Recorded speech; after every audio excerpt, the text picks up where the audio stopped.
people don't want peace of mind. People want peace from the mind. So for a lot of people, even like yourself, that you say that you are a overthinker, even for me, as soon as I wake up, I find it hard to not have 1,000,001 thoughts rush through my head. Things that I need to get done for the day, people that I need to message, clients I need to message back. Sometimes having that, even just seconds or just a minute of having that cold shower on you, and the only thought that goes through your head in that time is, holy fuck, is this cold? So interesting because, you know, with the whole entire like adult industry, entertainment side of things, with the male side of things, from my time of being in the industry, man, you meet the most down-to-earth guys, genuine people, and I was getting paid just like a normal casual retail rate, which was like about Not much. like $23 an hour or something like that. There was nothing left. There was nothing left at the end of the week. And then it was like $50 an hour for topless weight in it. And I was like, yeah, sign me up. He's focus, stealth, professional, WBFF muscle model. Coach, trainer, businessman, entrepreneur. Loves a good fiery outfit and to take it off in a hot, steamy place. He seems to have tapped on all the genres and done well. He doesn't do things by half. I believe a secret sauce and loves sauces as well. Please help me welcome Rhys Price.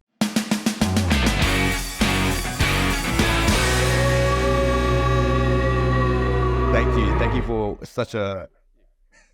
for a great introduction. We'll get to the fiery in a second, bro. Oh, I bet I know you will. I was telling Chris, we've got a stripper on our hands, Chris. We just started laughing because Chris doesn't know either. We don't like. I just was looking through it. I go, this is gold. Yeah, even the blonde hair. I just remember everything I saw.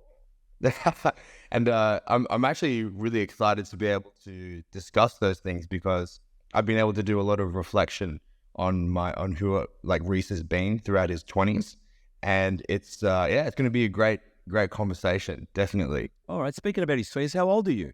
I'm 27. 27. The beard adds like another 3 years. So it does actually. It does.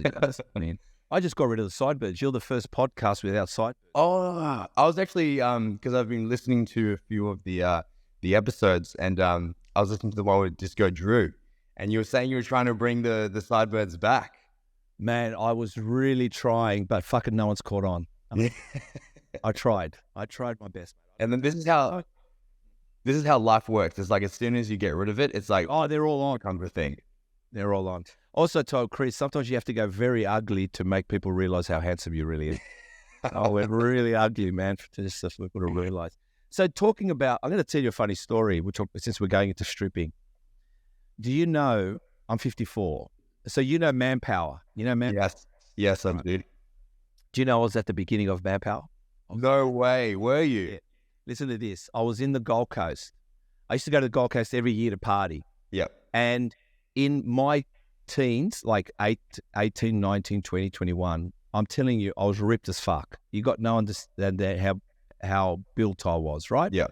And I didn't know what I was doing, and I wasn't on. It doesn't matter anyway. But I didn't compete because I assumed competing meant the juice, whatever. But it didn't really mean that. But it's what back then we were all meatheads, and we trained to failure. It was just failure. Buy a chicken from your charcoal chicken shop. Yeah. A few baked potatoes from the charcoal chicken shop, and that's how we ate. That was our food prep. We didn't have tubs and containers. We just ate. And I was up at Queensland, and a friend of mine goes, my cousin knows some really cool guys. And I said, oh, that's cool, all right. Yeah, and we'll go out with them. They said to pick up the chicks. I went, hey, I'm into that. We'll go pick up the chick. Why not? Anyway, why not? I go out, and they're really handsome, these guys. But not when I say handsome, I wasn't like, I just thought, oh, okay. But yeah, the girls gravitated to them. It was like magnet. Yeah. It was like, we'll call it beast of honey, not flies to shit. We'll just call it beast of honey. Yeah. So I'm looking at them, and I'm going, wow. Anyway, we became really good mates. And they said, hey, boys, we've got a barbecue going on at my place. Yeah. Come over on the weekend. We really like you guys. And just hang out with us, like as mates. Yeah. They could see we were pretty ripped ourselves. I was waxing back then. It was all fun, I go to their house, and I'm seeing these photos on the walls of guys in white knickers. I go to my cousin, what the fuck's going on here? And they go, hey, you wear Manpower. I go, who's Manpower? Ah. And then a whole new chapter of your life began. We met the original owner. Jamie Jury? He wasn't the original owner. No, Oh, he wasn't? Another Greek guy. No, Jamie Jury was definitely the main star.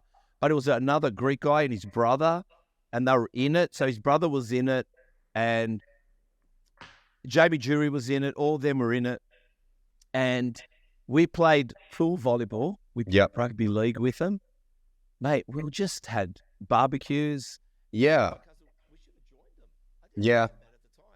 It's actually, it's so interesting because, you know, with the whole entire like adult industry or like entertainment side of things, with the male side of things, from my time of being in the industry, man, you meet the most down to earth guys, the most like genuine people. I'm not going to say everyone is like that, but man, it's the bodybuilding industry. Yeah. And even some of my closest friends that I have, even after I've finished working in the entertainment industry, were guys that I worked with because we would travel together, we performed together. It was just all such amazing times. And yeah, at the same time, correct me if I'm wrong, these guys were actually gentlemen with the girls. It wasn't even, no one was in the bedrooms going off. It was everyone was just having a good time. Exactly. We're playing pool volleyball, we're playing rugby league down at the park. Like these were butch guys. Like one of them was a dentist technician. Yeah. Like some of them were educated. Like it wasn't like, so I think me and my cousin were probably the dumbest there. I don't know. It's pretty good. I really did enjoy it. All right, let's go. Let's start with the first question. Let's do it. Is it Rhys? Rhys Price. My surname is Price. Yes. Price, your real name? Yes, it is my real name. Come on, man. You're an entrepreneur. You made a name up. It was Papadopoulos, wasn't it? It didn't work. No, that's actually my real name. A lot of people thought that that's sort of like a stage name as well. But when it comes, I think with the male and the female side of things are completely different. With the male, like with the females, it's like there are so many, obviously, you know, creeps as guys, right? Stalkers. They're just nutcases. I feel bad as a male that we have people like that in our gender, but it's just that way. So that's why girls are more protective with, like, you know, a fake name and whatnot. When it comes to guys, no one cares about us guys. It's just like it. Yeah. So So Rhys is my real name. Well, only because I'll tell you the truth, most guys wouldn't ask you, but only because you mentioned something in one of your videos. You talk yourself up a little bit, but let's keep going with that. You said you're an entrepreneur, and I was like, all right, man. All right. So anyway, let's not go with entrepreneur or guru. Don't tell me you're a mentor and a guru too, because that's you don't want to see some of my previous posts in my life. All right. Yeah. I confessed. I think a lot in the shower, man. Mm-hmm. Big thinker. I'm a big daydreamer. I solve world problems, and I even think about TRT, testosterone replacement therapy. Don't ask about that one. You can ask Liam about that. Do you daydream in the shower? Do you think in the shower? And if you do, what do you think about? Okay, well, that's actually a really, really good question because so I have 2 showers a day, right? Why? Because I have a very, very structured morning routine and nighttime routine. And they both work so synergistically well together that helps me to be able to start my day on the best note possible, and also to be able to finish the day and to be able to help wind down, help to relax the body. Because I'm usually up at 4 a.m. every morning to head to work and to train my first clients for the day. So sleep and recovery is something that I need to have on point. Otherwise, there's nothing. I believe there's 2 things you should never take away from a man. They both start with S. It's sleep and sex. Nothing is that, and you know what? It's got no order. It's got no order. Sleep and sex. What? Give me at night. Give me in the morning. I don't mind. Exactly. And nothing. Yeah. As a face-to-face trainer, there is nothing worse trying to just keep your eyes open and try and stay present with a client when you are deprived of sleep. Yeah, 100%, man. Yeah. It's not you're the package. So Yeah. so showers. Hey guys, Steve here from Muscle Talks. I just want to say thank you for you guys being here. Thank you for watching this podcast. What I'd really love is for you guys to hit the subscribe button. Why hit the subscribe button? It will just allow us to have a bigger reach, allow us to go get a bigger audience, and also bring you the best of the best here. Our goal here is to not only get our local people, but also international, and eventually, and hopefully, and will be bringing the Olympians to this station, Muscle Talks podcast. So please hit the subscribe button and also hit the notification bell. So every time our podcast is launched weekly, that you get notified and you can sit back and enjoy this. Thanks, guys. So my first shower of the day is a cold shower. So even right now, so in Adelaide, it's like 4 or 5 degrees in the morning. It's all here. You know what I mean? The only reason why you wouldn't do a cold shower is because it sucks, right? But and I really do think that everyone should try it. It's definitely something that is like very, very like out there. But I heard a really, really good quote from a guy that I follow called Jay Alderson. And the quote was, people don't want peace of mind. People want peace from the mind. You're right. So for a lot of people, even like yourself, that you say that you are, a overthinker, even for me, as soon as I wake up, I find it hard to not have 1,000,001 thoughts rush through my head of things that I need to get done for the day, people that I need to message, clients I need to message back. Sometimes having that few, even just seconds or just a minute of having that cold shower on you, and the only thought that goes through your head in that time is, holy fuck, is this cold? So nothing else matters, but you're in that moment. And it allows you to be able to just really, really just bring yourself down, relax, focus on your breathing. And ultimately as well, like just initially just shocking your body with that coldness on your body releases massive amounts of natural adrenaline, right? And dopamine that just immediately just wakes you up without even having to take any stimulants, which, is something that even for me, like I'm really, really massive on an advocate for, not myself, but even for my clients, to not have a heavy reliance on caffeine and stimulants. So it's actually, caffeine is definitely one of my best friends right now, being in prep.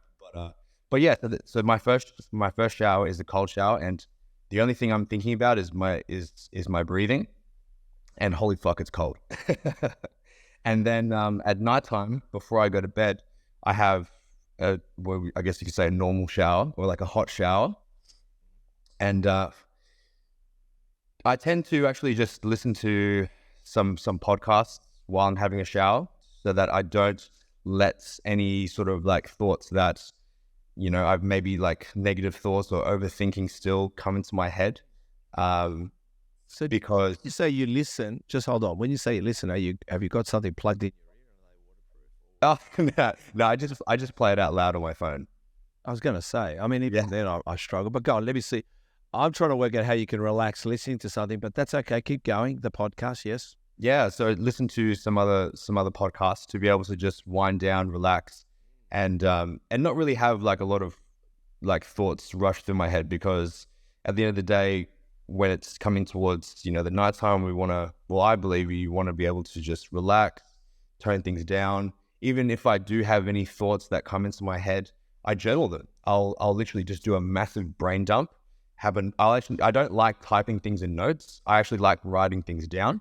I think there's a massive difference between doing things like digitally and, through, physical. So I'll actually just do a massive brain dump of any of these thoughts I have on my head, and to be able to just offload all of these thoughts so that my mind is just free. How do you? I've tried this journaling, and my podcast, man, I've repeated so many times, but it's like you're going to hear the same thing, Steve's ritual and habits, and I try not to go into myself too much, but this journaling, I tried it once, and I think for me, I didn't find it fun. Not fun about writing. I just couldn't be. I just wanted it gone.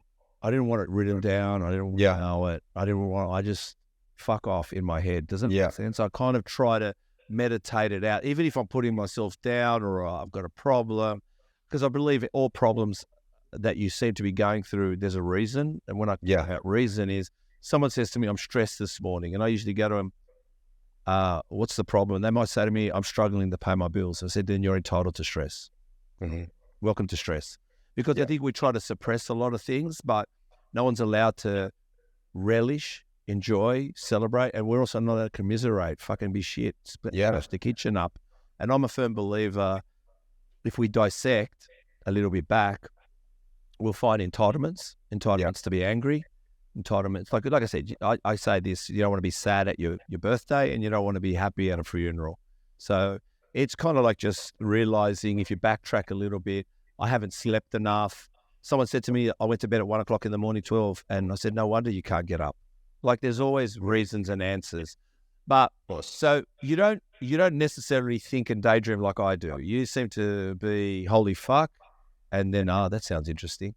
Yeah, well, I think when it comes to overthinking and thoughts, if you stop and think for a brief moment and actually listen to the things that are going through your head, they can have such a massive impact and influence on just even the littlest of things that you do on a day-to-day basis, you know. And if you find yourself that you tend to get stressed out quite easily, is it because you are thinking too far ahead in the future?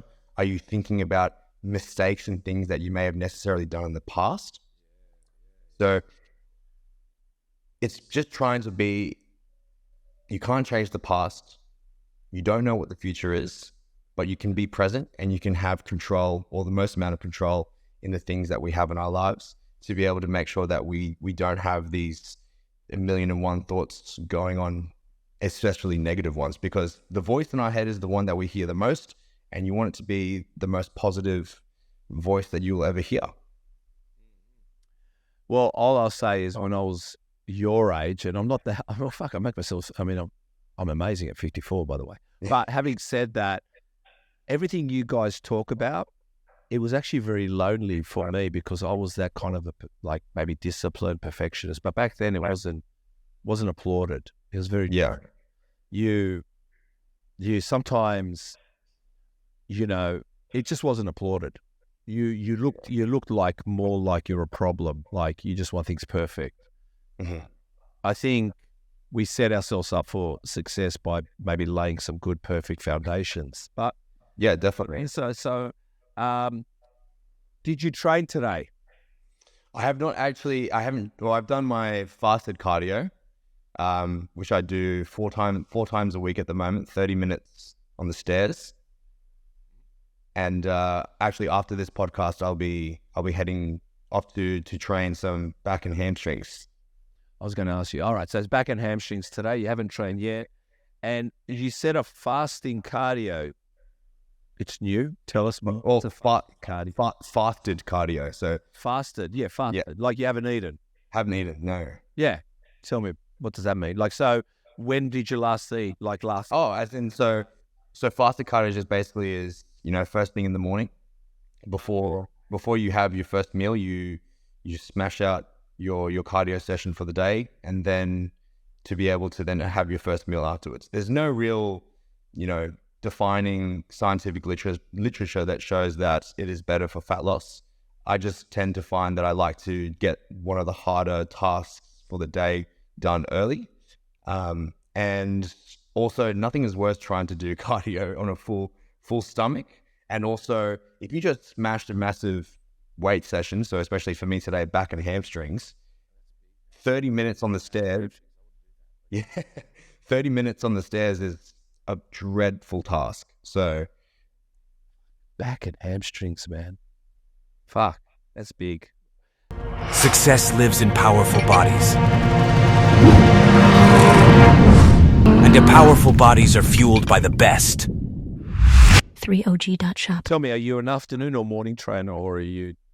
Being a personal trainer, you get to be able to be your own judge of your life, and you can have control of your schedule. And I think that was definitely one of the reasons what drew me to this career, was because from a young age I found that bodybuilding was something that I loved. I did my first competition when I was 19, and yeah. And I knew that I was like, okay, I need to set a life up for myself that will allow me to be able to train at the most optimal time for my preference at wherever stage of life I'm at. And nothing was more daunting to me, thinking of having to train at like 7, 8 p.m. at night every day because I worked a 9 to 5, because I was actually at uni when I finished high school, studying a Bachelor of Commerce. And I was like on this pathway of following what everyone was doing that was around me, then getting like an internship and then finding a graduate job and all that. And I was just, it took me a few years to be able to realize I was like, this is not the life I want, because bodybuilding is what I love. Bodybuilding is Rhys. So I don't know how you guys do it. Like, I'm not talking about you guys like in general bodybuilders, but I don't have a certificate. I got no diploma. I got nothing to hang on the wall. Well, I never finished my bachelor's actually. I'm a uni dropout. Most entrepreneurs either don't have a certificate or are dropouts. Yeah, you fit the criteria of your and most do study commerce. yeah. Marketing, commerce, business, and they drop out. You're a fraud, Rhys. Yeah. So get a chance, because I know you seem very a guy that likes to be inspired. When we get off, type in onto YouTube. Steve Jobs joining the dots. Okay. Have you heard that one? No, I haven't. Steve Jobs talks about that your life, all the dots join to where you are today. Yeah. If you look back, he talks about he was at uni, he was about to drop out, he was studying something quite amazing. And what do you call it, Chris, when when you know how to draw letters nicely? There's a certain calligraphist. He loved writing the letter A perfectly, and B and C and D and numbers. And he believes that love affair is why Apple's so perfect. Wow. Yeah. Yeah. He says, no one would say, why are you doing calligraphy at university? Like, what the hell are you doing? Like, a love affair with perfection, the right, every letter to be perfect and aligned, and, whatever. Yeah. Longitude, latitude, whatever it was we're talking about. And his story is amazing. He goes through the whole join the dots to Apple today, that day. Yeah, that ties into exactly what you said. Everything happens in life for a reason. It's almost like, whether you believe in faith or you believe in divine interventions and whatnot. I think you got to believe in something. I've been saying God, but if you need something a little bit greater than you, because if we bank on ourselves, trust me, that's fragile. It is. Yeah. You need something bigger to go for. Definitely. Not so much to go for, something to guide. Maybe something to wingman you. You need something to wingman you along the way. Yeah, something to wingman you and to ground you as well. Yeah, because it's lonely, man. And not everyone's at that level of your brain or your mind or your beliefs. No. And that's okay that no one's there, but it's lonely. And you need to know there is, like you said, a greater being, a greater service, spiritually, Mother Nature, universe. Yeah, anything. Yeah. Anything is good, I think. Yeah, but yeah, so I'm definitely to go back, a midday trainer. So like usually around 12, 1 o'clock, because I mean, for personal trainers, I have a few clients that train in the middle of the day, but between hours of like 12 till 3, 4 o'clock, people are still busy at work or they've got other things going on. So do you think, this is out of the blue, just came to my mind now. Yeah. Do you think that 12 to 3 o'clock is where personal trainers give up on the business because it's so quiet? They want more and more and more. And because there's a null in the middle and everything's so early and so late with clients, that middle ground, middle day is the trick or the the flaw in making you quit the career?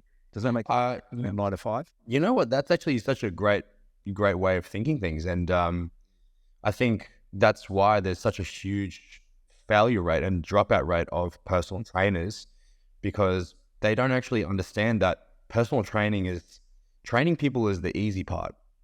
That's the fun part, being able to build up a client base, be able to turn these clients into friends and to build up all these relationships, help people along the way, inspire people along the way. But at the end of the day, being a personal trainer, if you're working on the gym floor, you're running a business at the end of the day, and business never stops. It never stops for anyone. If you are running a business and you say, like, if I've heard other personal trainers say, I've got nothing to do today, I've done everything today. It's like, you're not working hard enough. You're not. Like, even for me, like, even when I'm training for me is strictly business, because the way that I see things is, the way that I look, my physique is a resume for myself as a trainer. I walk the walk, and I'm a spitting image of all the advice that I give to my clients. And then even alongside that, this year with my coaching business, I've been able to really step things up and elevate my business to be able to be producing a high level of informative and educational content. And I don't have a lot of spare time. So even in my gaps in between morning and afternoon clients, I'm filming content with my videographer, DK. We're collaborating, we're brainstorming. So even while I'm training, I'm working. So, and that's, I think, I don't want every fucking 52 podcasts in a year to talk about that. I was a personal trainer. To be honest, I never pursued it. I went and did the course because I loved it. St. Leonard's. At St. Leonard's, that's right. You've heard the podcast. You know what I'm going to say. But the most important part was, but I didn't see it as a business. And I'm a businessman. Yeah. I guess that's why we've got a podcast, because I'm a businessman at the end of the day. And the amount of work we put in, like I was writing your script at 10 o'clock at night, but I was busy all day and I've got to keep going. So it's not like tools down. The only time I ever did, to be honest, do you know when my weekend is? I'll tell you when my weekend is. When is it? Mondays. Do you know, usually during the weekend, because I'm in the coffee game and talking to people. Yeah. Sometimes even on the weekend, I'm relaxed, but I'm talking to people. But on Monday, I actually go sit on the beach and go for a walk and do nothing all day. That's amazing. I feel like everyone's gone to work and I need quiet time. I just want to be away from everyone. So Mondays is when I vacuum the house. Yeah. I vacuum the house on amazing. Mondays. Yeah. Clean up on Mondays. It's really interesting, because if you take a step back, I really like taking a step back and doing some critical thinking, right? Yes. What is a weekend? Who invented weekend? Who invented that this Saturday and Sunday is when we rest? Like, that doesn't make any sense to me. I'm pedal to the metal on Saturday, Sunday sometimes. Yeah, so I actually looked it up, and it was actually the reason why weekends were created was to be able to give 2-day break to factory workers back in the day. So it was their 2 days off from their Monday to Fridays, and it's just sort of just carried on into today's society, that we associate rest with Saturdays and Sundays. No, well, I do. When I say I do a bit, I mean, besides walking my dogs and riding my motorcycles, and because I'm in the coffee game, go to cafes, and I can't help but talk to people, bodybuilding, booking guests. But Mondays, to be honest, I can't be fucked. Yeah. This is it. And it's usually I clean the house and I go for a walk and I go get a coffee and sit at the cafe. While everyone's at work, it's just quiet. Yeah. My routine and schedule at the moment is very similar. I still train clients Saturday, 5 a.m. till 3 p.m. And then usually maybe that night I'll spend some time with my partner. We'll go for like a date night or just chill at home.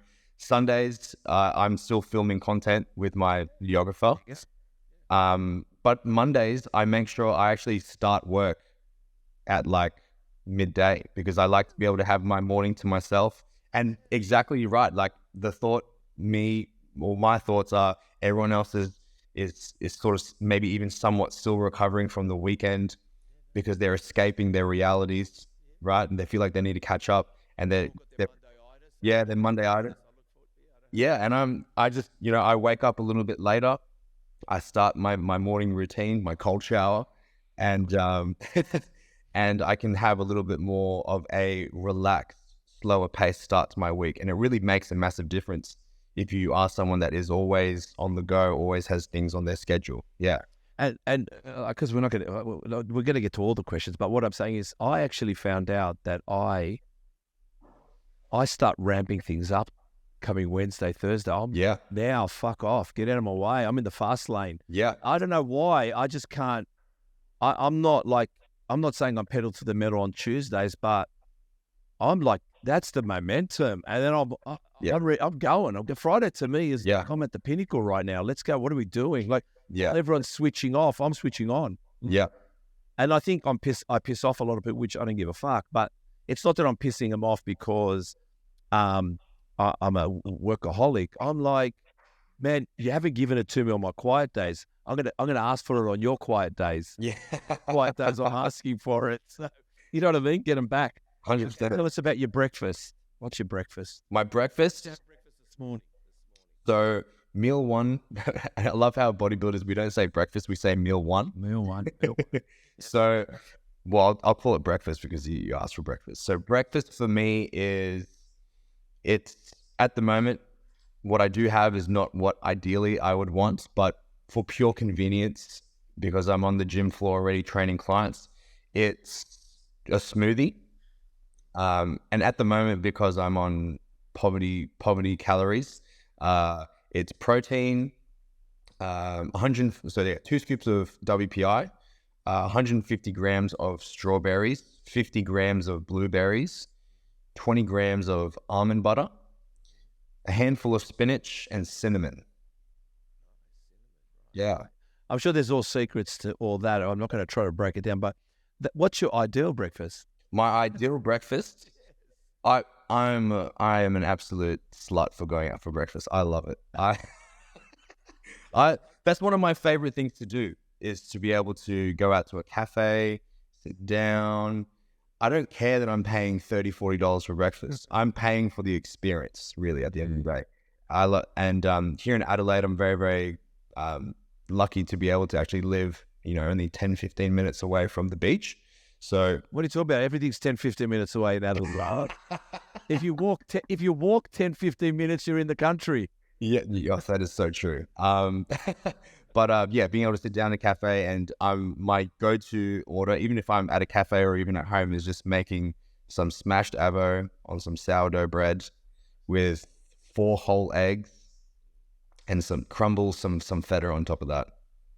Well, listen, I'm going to give someone a plug that, Chris, we've got more people to advertise with us. There's a cafe in Darlinghurst, which I've tried to get for my own coffee company. Mm-hmm. It's called Latteria. Okay. And actually, Mark Boris owns the building. So it's in Darlinghurst. I don't know if you want to come to Sydney, next to the Cross. I used to live in Sydney. All right. So Latteria has firstly, they're cheap, the bastards. Yeah. I don't know why. When I say cheap, I'll give you an example. I used to get, they still do, avocado toast, 2 slices. Yep. On cut sourdough. They cut it for you there and there. Yeah. Avocado heaps, olive oil with a bit of spinach on top. Yeah. And they just put the price up, $12. 2 slices. Gosh. $12, 2 slices. Yeah. It used to be $10. Yeah. Like, fuck, mate. Anybody listening, go and smash these guys up. Listen, my discount code is go fuck yourselves. Go fuck yourselves. And if you add 2 poached eggs on there, it's going to be 25.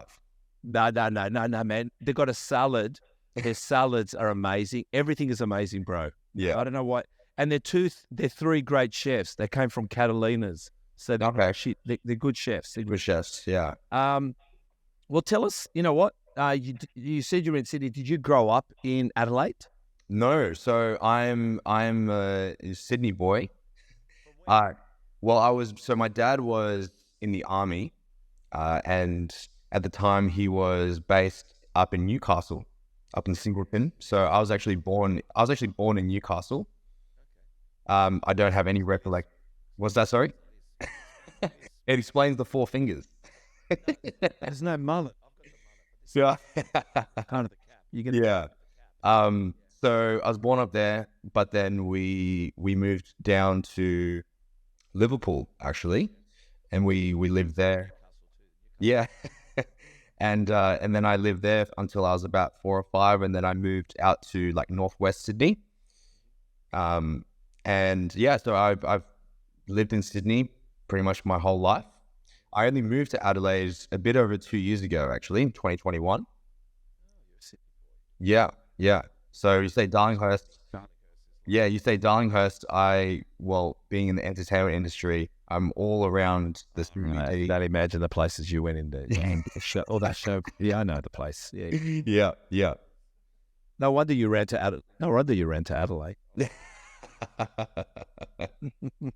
All right. Well, forget about selling Adelaide. Let's change the question. Tell us about yesterday's post. You said, dig deep, 8 weeks out. How do you know and trust? Yeah, sorry, this is what you said, sorry. Yeah. You said this, dig deep, 8 weeks out. And then you said, I'm having 2,400 calories, 17,000 steps a day, Yeah. 100 minutes of cardio a week. I want to know, what the fuck are those numbers and how do we trust them? So calories. So there's going to be like Everything. Like, how do you... What I'm trying to say is you're digging deep and you've got these numbers. Where'd you get them from? Tell us how you... In the industry, I'm assuming it's not just your numbers. How do you work out 17,000 steps a day? Yeah. Well, I guess this. Yes. Well, I'll sort of like take it back again, right? Yeah. So there's going to be 3 main ways that we can control being in a calorie deficit, right? Or to be able to determine our, TDE or total daily energy expenditure.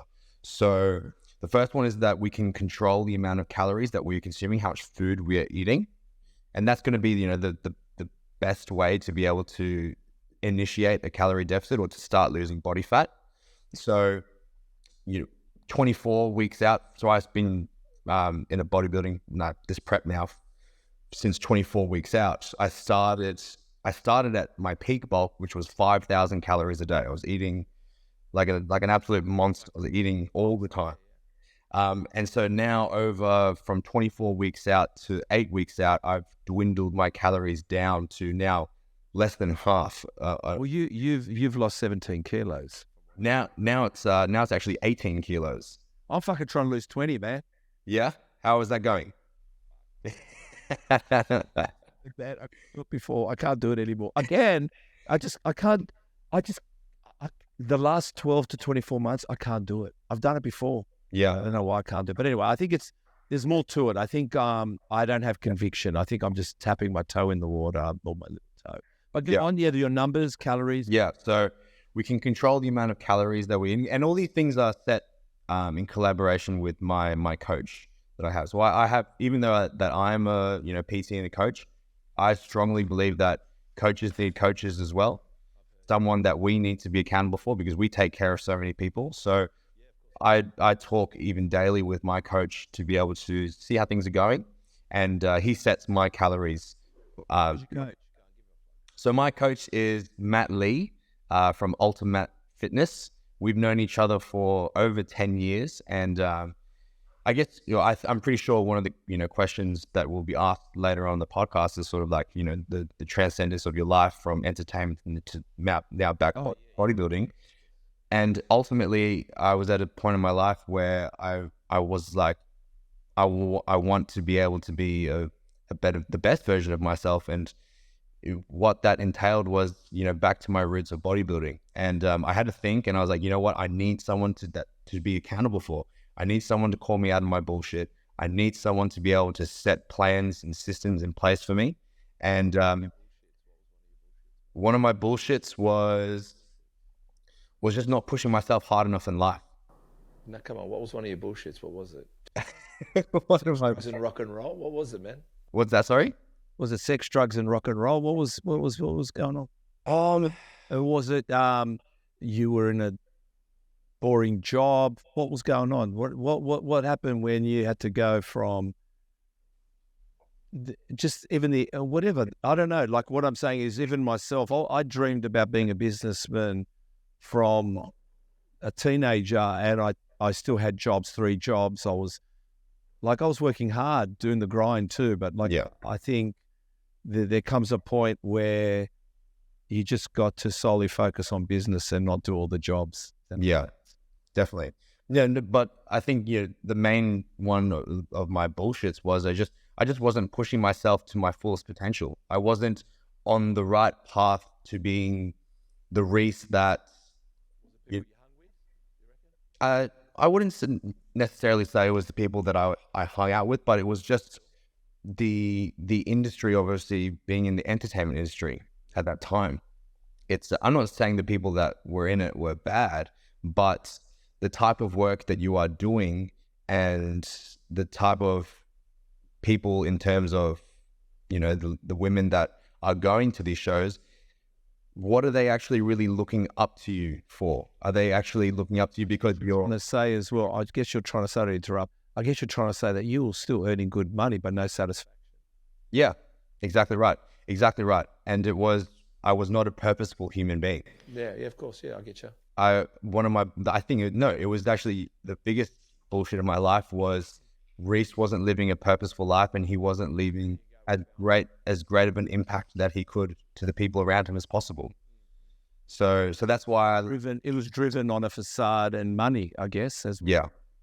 So that's what ultimately led me to my coach, because he still is a very, very successful online coach and has a lot of clients that are doing competitions, and even just, normal, just general population clients getting amazing transformations. And I really looked up to him, and I knew that I needed to be able to work with someone that was at a point that I wanted to be at.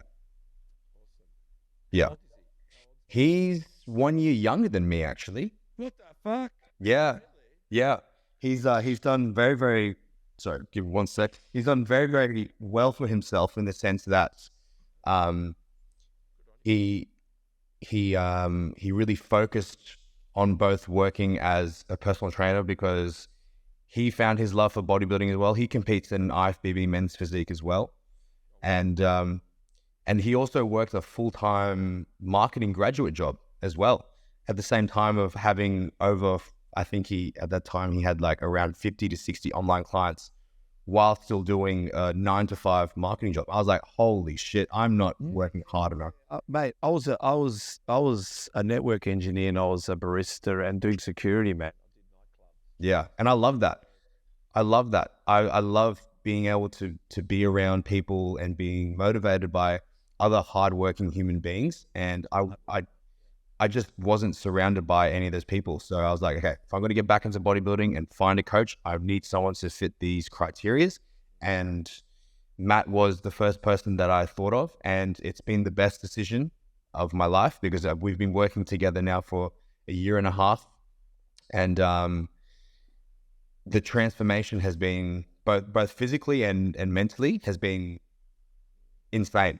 So he sets all my calories and everything. So yeah, 2,400 calories at the moment.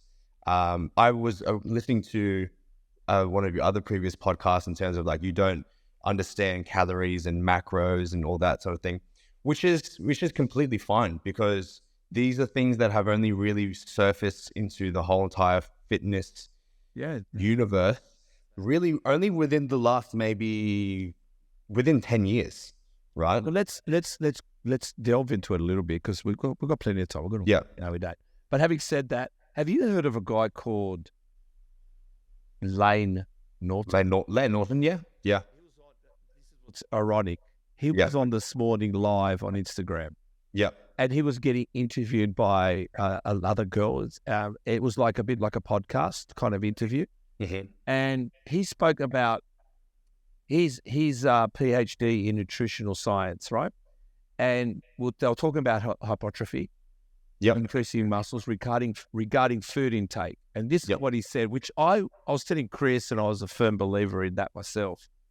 He goes, you need calories for growth. You need calories for growth. Calories for growth, he was saying, right? Yeah. And what he was saying is deficit is compromising. Hear me out first. Okay. He said where you need to be is at a level calorie line. Mm-hmm. It's a level calorie line and always slightly in surplus. Okay. So what he's saying is, and I was telling Chris, let's just say my level of calorie deficit is I'm just going to say a number, 2,000 calories. Yeah. That means I should be, he's saying, be at 2,200. Yeah. Just a little bit. Just because you want muscle, you want quality muscle. So don't keep going down because you think going down is going to make you leaner. Mm-hmm. You're going to compromise muscle. And yeah. I kind of understood that part of it because I was saying to Chris as well, when I trained, I could go from 85 kilos to 87, 90 kilos, but I just upped my food, meaning I didn't have cake, I didn't have donuts, I just upped the chicken. Up the chicken, up the potato. I upped everything, like everything just became, I put sauce on my food this time. Yeah. Gravies maybe, whatever you want to call it. Mm-hmm. I just feel at the moment, I'm not, again, just hearing everyone talk about you can have that pie, you can have KFC. That's not bodybuilding. That's just losing weight. 100%. Everyone's mistaking muscle. Muscle needs fuel. Yeah. And I don't know. And that's where I got from him. It was like a light bulb went off because all I keep hearing is, as long as I stay under 2,000 calories, I can eat KFC. I can eat what I like, but I can't see you'll have muscle. Yeah. Theoretically, you will lose weight, but are you going to be able to build muscle? Are you going to be able to recover? Are you going to be able to... Are you going to be most muscular in the position you're in? No, definitely not. If you're... And that's even though that I count calories and I was conscious of macronutrient targets, all of those, well, right now especially, it's with high quality foods, lean meats, quality carb sources, quality fat sources, because at the end of the day, there's a difference between counting your macros and being mindful of what you are putting into your body. That's what confused me about everyone doing this counting thing. When I said I don't understand the counting, for me it was just like I bulked up on the same food. Yeah. But I bulked. Yeah. You know what I mean? I'd eat a quarter chicken. When I'm bulking, I'd eat a whole chicken. Yeah, exactly right. Yeah. Because back then it was just simple. It was just you just do that. But as time has gone on, unfortunately, general population of people, for lack of a better word, to become little bitches. Yeah. They just don't want to put in the work. They don't want to do work hard. They just want results now. They're not willing to have delayed satisfaction. They just want everything at a touch of a button, right? They want to just say, how much does it cost for me to get a 6-pack of abs? And it's like, no amount of money will do that. Only it took years for us to get what we wanted. Exactly right. And that's why the calorie counting and being able to have macro friendly versions, like, yes, it's good for general population people that aren't necessarily bodybuilders, but they want to look good and feel good. But if you are a true bodybuilder, it's like, man, you love bodybuilding because you love the routine, you love the lifestyle, I love chicken and rice. I love it. I love tuna and rice. Exactly. Yeah. Olive oil and fucking some Himalayan salt. Yeah. Someone goes to me, okay, that's gourmet. Yeah. But being able to understand the science behind and the numbers behind foods allows us to be able to have a better understanding of and control of food that we're having. And we can actually have a better idea of maybe not necessarily working harder, but working smarter. Yeah. Yeah. So that's the whole premise of obviously why I love being able to have a calorie goal.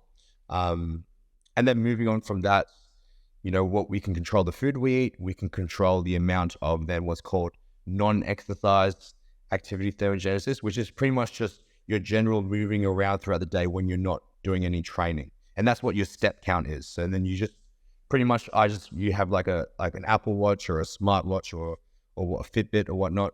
Yeah. and it tracks your daily movement throughout the day. So having a higher amount of non-exercise activity is like a little bit of a hack, I guess you could say, of being able to not have to do so much additional cardio, which is what I do through the Stairmaster. So that's sort of like the last step, or the last, trick up our sleeve that we can use to start really adding more towards that deficit. So, and as a PT, it's so easy to get that non-exercise activity up because I'm just walking around the gym. My clients will be like, why are we doing this exercise? It's all on the other side of the gym. I'm like, exactly the point, so we can walk. Look, Chris is like a light bulb just went off in Chris's head. All right, explain to us death face. Death face. So death face is something that... When does that appear?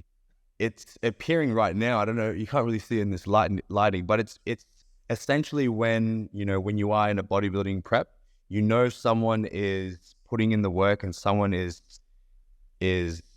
not like, I guess you could say suffering, but is losing the body fats around their body when they start to have this sunken in face look and your cheekbones start to show out, because losing body fat is not just, you would know this, it's not something you can just spot reduce areas of fat.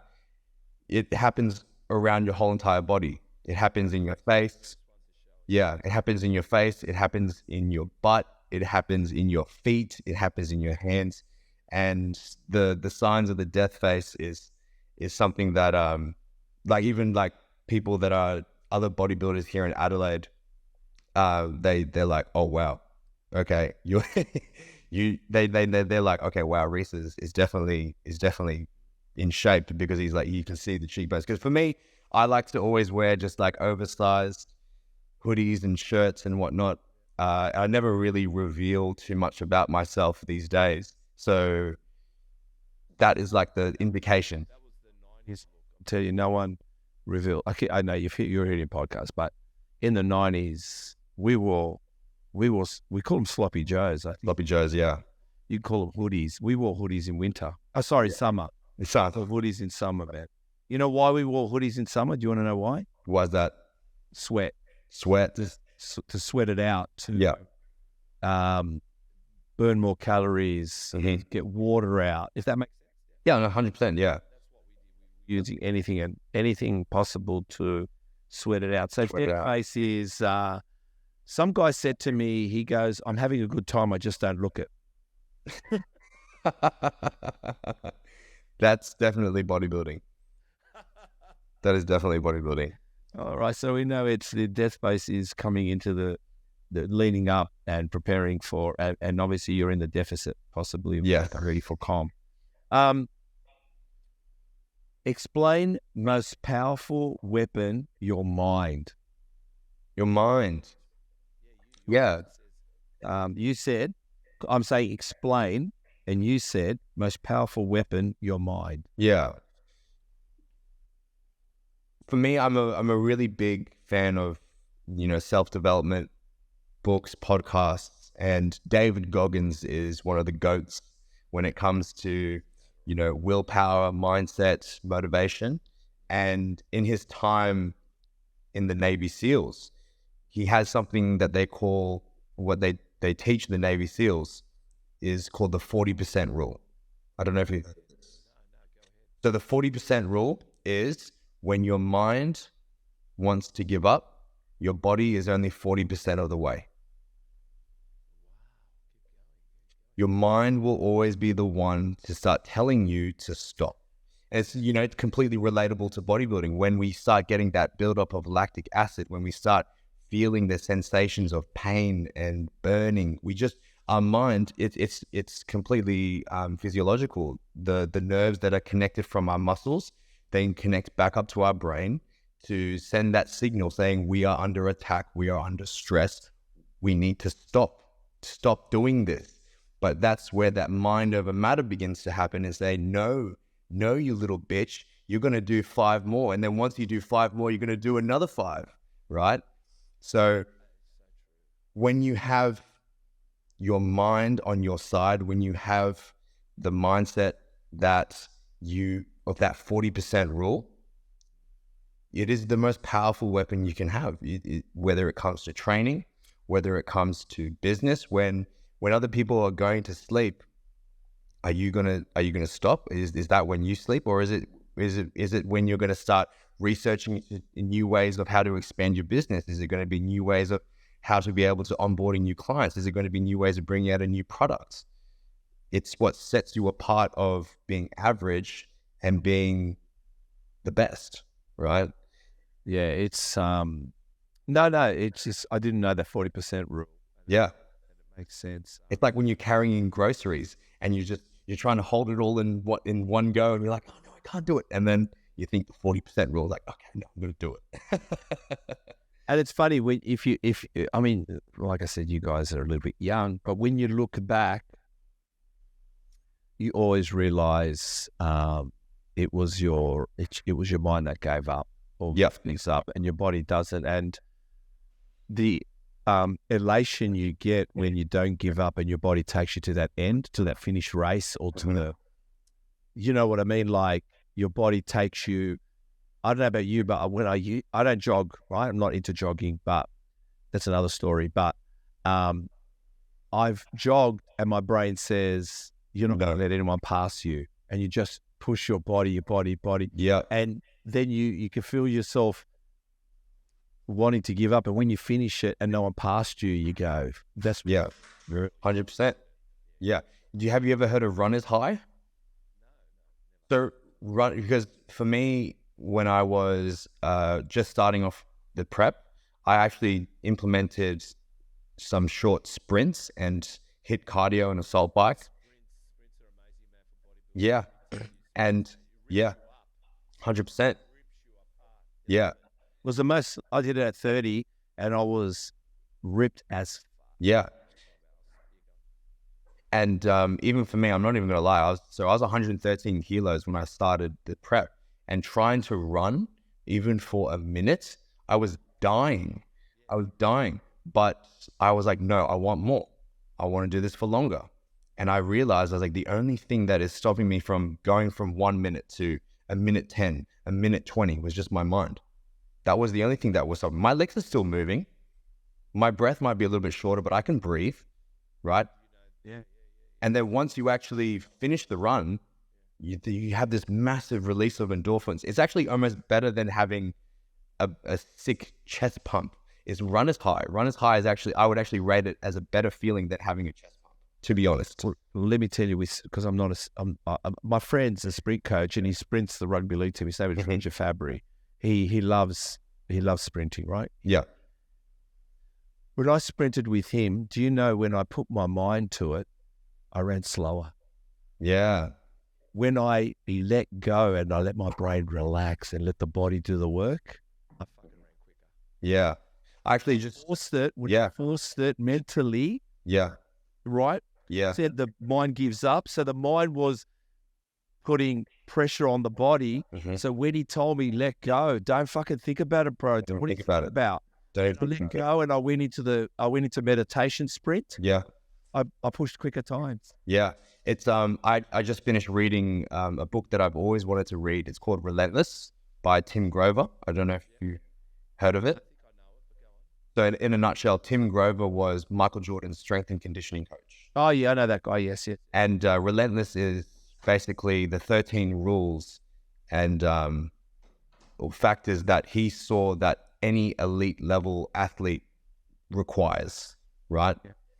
And the people that he refers to as cleaners, or people that get the job done, right, are the people that don't think and just do.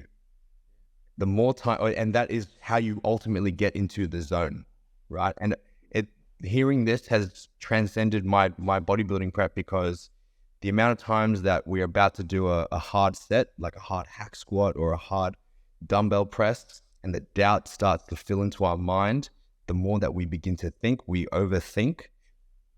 Once your mind already tells you you're not going to be able to do it, your body's not going to be able to do it either. So to get into that zone of pure focus and performance, don't think, just do. Well, I tell Chris, we got to do things fast, because yeah, slow you think. Yeah. And the other thing is, when I think, give you an example, even today, I didn't want to look at a message just in case there was a reply. And I said, and when I thought about that, I said, who the fuck am I to be scared of a fucking message? Like, you got to look at fear in the face. 100%. Just got to look at it. When you are saying these hack squats are going to be hard, you should say to yourself, who the fuck am I?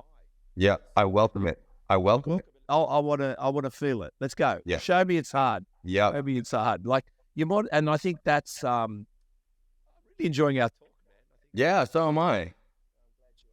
Thank you so much. But I'm really enjoying you. I really am. So at 9 weeks, you mentioned it's diet break time. Yes. So these are all, it's good that you're asking me because these are all new terms that have only really been surfacing in bodybuilding preps from new gurus and coaches. Posting this stuff and learning new things. Doing you said you're doing some new things this year. Or you're offering a lot more. You've got a videographer. So in other words, it seems like you wanting to educate. Yes. Be more. So you can thank yourself. What's a diet break, bro? So a diet break is, either can be a day or a couple of days or even a full week where you elevate your calorie intake primarily and only really through carbohydrates to be able to take off the stress and fatigue that has been accumulated onto your body, both your mind, both your muscles, your central nervous system, right? To just give it a little bit of a breath of fresh air because we've been hammering it hard. Well, for me, I've been hammering it hard for 14, 15 weeks of consistent calorie deficit. So my body gets this breath of fresh air, gets to be able to de-stress, allowed to, refill the glycogen storages in my muscles. And because we did that at 9 weeks out, because now this last 8 weeks leading up to the IFBB season B shows, it's all gas. There is no stopping. There's no days off. Every day counts, especially as, an IFBB competitor. You have to make every single session, every single cardio session count into the bigger picture. These little raindrops accumulate to ponds. You know what I mean? So it does wonders both for the body and also the mind. And I saw that you've seen the little sneak peek check-in video that I posted. Just to give you a little bit of context, now I'm 4.5 kilos lighter than that video. I can't believe, you, like I said, I think what you're doing, which takes a lot of work and discipline behind the scenes, because you could just be training, man. You just need to you don't need to talk to us. Yeah. You're going above and beyond and you're still meeting the challenge. And I think I've got to give you credit that, I feel you ain't just talk, meaning you're going to show it at the show. I feel like I've talked to many people and you are a contender. Let me tell you, you're a contender. Thank you. So, thank you. You are. And me and Chris are learning a lot. Even, I'll be honest with you, we're going to Melbourne. We're going to do a podcast with Doherty. Oh, amazing! Yeah, in the midst of the Melbourne show. Oh, that's actually the same weekend as my show. Yeah, so we're gonna be in Melbourne, and I'm even learning a lot about the industry. Yeah, and you know what? This industry, this industry, you have to respect. Mm-hmm. And if you want to be a professional, you're gonna have to try to stand out and be disciplined, and maybe not be liked. Yeah, I think at the end of the day, this is an industry that if you wanted to respect it, you got to be a professional. Yeah, if you're going to be a professional, you got to respect the industry and respect everybody in it. 100%. At the end of the day, I'm looking forward to sitting with Doherty and talking about a lot of things. Yeah, I'm looking forward to hearing that one actually. Yeah, and I'm going to ask him the question: how the fuck did Ronnie Coleman have his Doherty t-shirt on? Yeah, he's training with a Doherty t-shirt on. Yeah.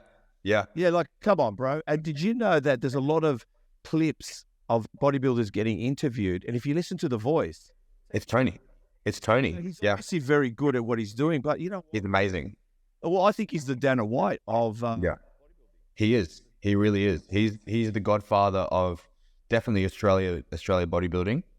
And I actually met him and spoke to him for the first time when he came here to Adelaide for the IFBB posing workshop. And just hearing him speak and seeing his true passion for bodybuilding was amazing. I truly do look up to him, and I hope that I can have that much of an impact onto people and bodybuilding as much as he has as what he is doing right now for the sport. Well, he said something which will get, like, obviously if he listens to this, good on him, whatever, you know. But he mentioned something to somebody in a podcast. He does many of them. Yeah, about running the show on time. Yeah, Believe running the show on time. But I believe running the show on time means he's going to rub you guys up the wrong way too, because he wants you guys to get out there, get the job done. Get out. No, so I pretty much have competed in every federation there is here. And I actually did do the old IFBB, which is now called the IFBB Elite. I did it back in 2016 when I was 20 years old, bro. And I did that as like a last minute show. I registered for it like a few days before, and I did men's physique. I did not get off stage until 11 p.m. at night. Yeah, well, the thing is, we'll save it for Tony and we'll talk a bit more about you. But what I'm alluding to is, he said if you've got a dinner reservation at 6 o'clock, you're going to make it. You're going to make it. Yeah. And I loved it. So I'm thinking this guy's out the back and you guys are in tussles with him. Yeah. To get the show running, get the show on the go. On the go. I love that. That's how it's got to be, man. Yeah. I think you guys are professionals. He treats you like professionals, whether you like it or not. We're here to entertain. We're entertaining. Well, because he also truly understands that, you know, the IFBB is obviously the biggest federation in the world, you know, the Olympia, the Arnold, everything.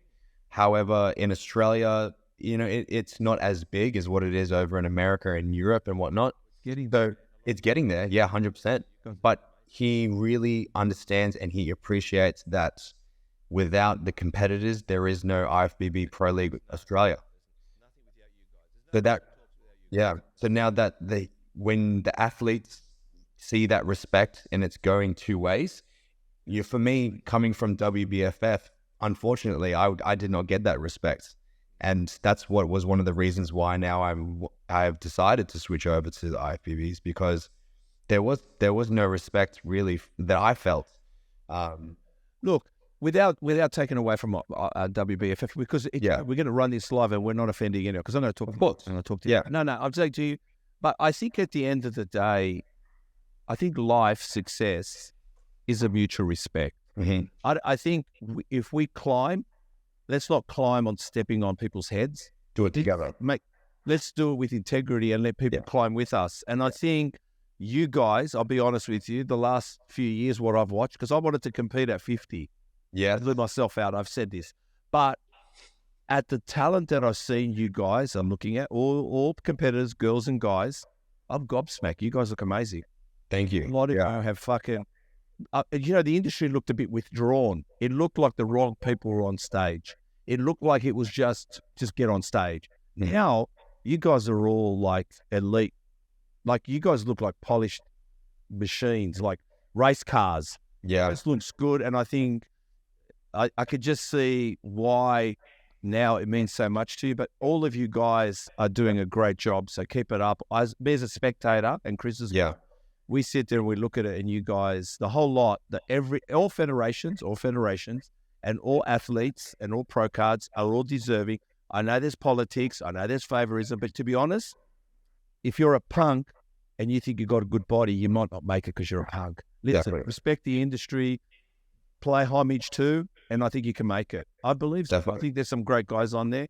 Yeah. You guys have done amazing, and I think I can't wait to really see Australia take on America and take on the world. Yes, definitely. Guys, I think I could see you guys there in in Olympia next year and giving it a true hot go up on stage. That's what I think. Yeah, well, one of the main reasons that brought me back to bodybuilding as well is as a young teen, obviously when you're getting into the gym, it's like, one day I'd love to go to the Olympia, right? Yeah, of course. And whether or not that happens for me, that can only be told in time. Yeah, of course. But the one thing that one of my biggest fears, it is the biggest fear that I have, is the what if. The what if I would have actually tried? What if I actually, pushed myself for that competition? What if I did this? What if I did? It's like, no. It's like, even if I don't make it to the Olympia, it's okay. It's not the end of the world, right? I think you guys will. I think you guys will. Appreciate I it. feel it. I think you guys will. I think the right mindset's going to get you. I don't think the body's going to get you there. Mindset. I think the right mindset. I think if you've got the body, but you've got the mindset of the respecting of the industry, and you're not a bitch, you're going to be all right. You're going to do it. Yeah. And girls and guys, if you know what? I'll give you a quick example. Dana White. Yeah. And we hear a lot of fighters, but who did Conor McGregor take with him to go fight Floyd Mayweather? You know why he took Dana White? Because he could run a big business. He was going to be big. And Conor McGregor needed the best next to him to take on the media, to take on the money, the marketing. Like, of course you're going to take Dana White with you. 100%. Even though Conor McGregor says, I'm here to take over, not take part. Like, and Dana White can turn around and say, what he's saying, Conor, but you know what Dana White says? I like the guy. I'm gonna have a proper 12 with him when he finishes. Yeah. Took himself up. In other words, I'm sure all the leagues, including Doherty, would love you guys to talk it up, but don't bring down the league. In a sense, I'm saying with WBF, I know where we've got respect. What you're saying, Yeah. all of us, if you work together, you get to fight Floyd Mayweather. Exactly. Yeah. Yeah. All of us. Yeah. Federation and athletes. Exactly right. Exactly right. Mate. So if federation and athletes work together, you'll reach Olympia. I really do agree with that, to be honest. Yeah. It's a shame it isn't that way. It needs to be that way, man. Yeah. It needs to be that way. So obviously you said you've gone from 113 kilos to 96.8. So now you're telling me you're 92.8. I'm 95.1. Yeah. We all know how, so that question can already be moved on. Explain autopilot mindset and the opposite, I imagine. Hang on. Explain autopilot mindset and the opposite, I imagine, mission, purpose, goal, and visualization. Yeah. So autopilot mindset is when we catch ourselves just going through the motions. Yeah.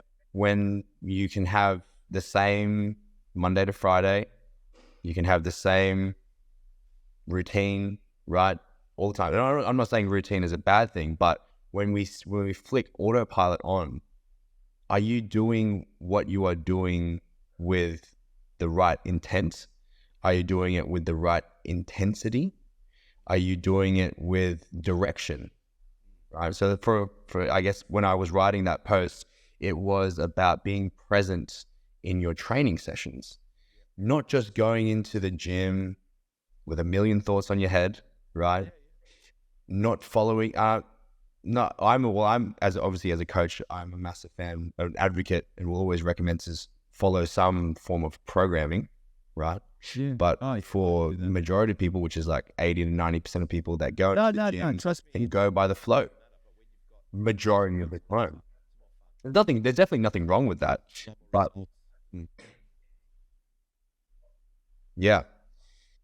So yeah, exactly. So when you're going in with autopilot mode and just going with the flow, going with what other people are doing, not really being aware and present on what you want, what is important to you, what do you value, what things do you like, what things you don't like. Being aware and mindful and present is something that is needed in everybody to make sure that whatever that you do, you're doing it in the best way possible and not settling for average. You want to be able to, so in that sense, in your training sessions, you want to walk out of there really thinking, I progressed. And it may not necessarily have been, you added more weight. It could have been, oh, I did an extra exercise today. Oh, I pushed myself more than what I normally do. Or I didn't really feel like going to the gym today, but you know what? I fucking did it. Someone asked, how do I get the question was, how do I get a bigger back? And John's answer was, feel it. And you know what? It makes so much sense. Yeah. If we all look at our, What was that? I ask you, when you're doing, Feel it. let's just say, I'll go through it. Say you're doing 15 reps. I want you to tell me when you feel it. You probably give up at number 5, back on at number 9, and back on at 13. So in other words, what he's saying is from 1, I guess, to 15, feel it. So you have to come out mentally tired. Yeah. So I guess that's Feel it. sense. Yeah. The feeling it, I guess. Yeah. Exactly right. Tweaking that muscle that little bit further than the other person is that actually you were engaged for the 15 reps in your mind. So there's a tip for you. Feel it.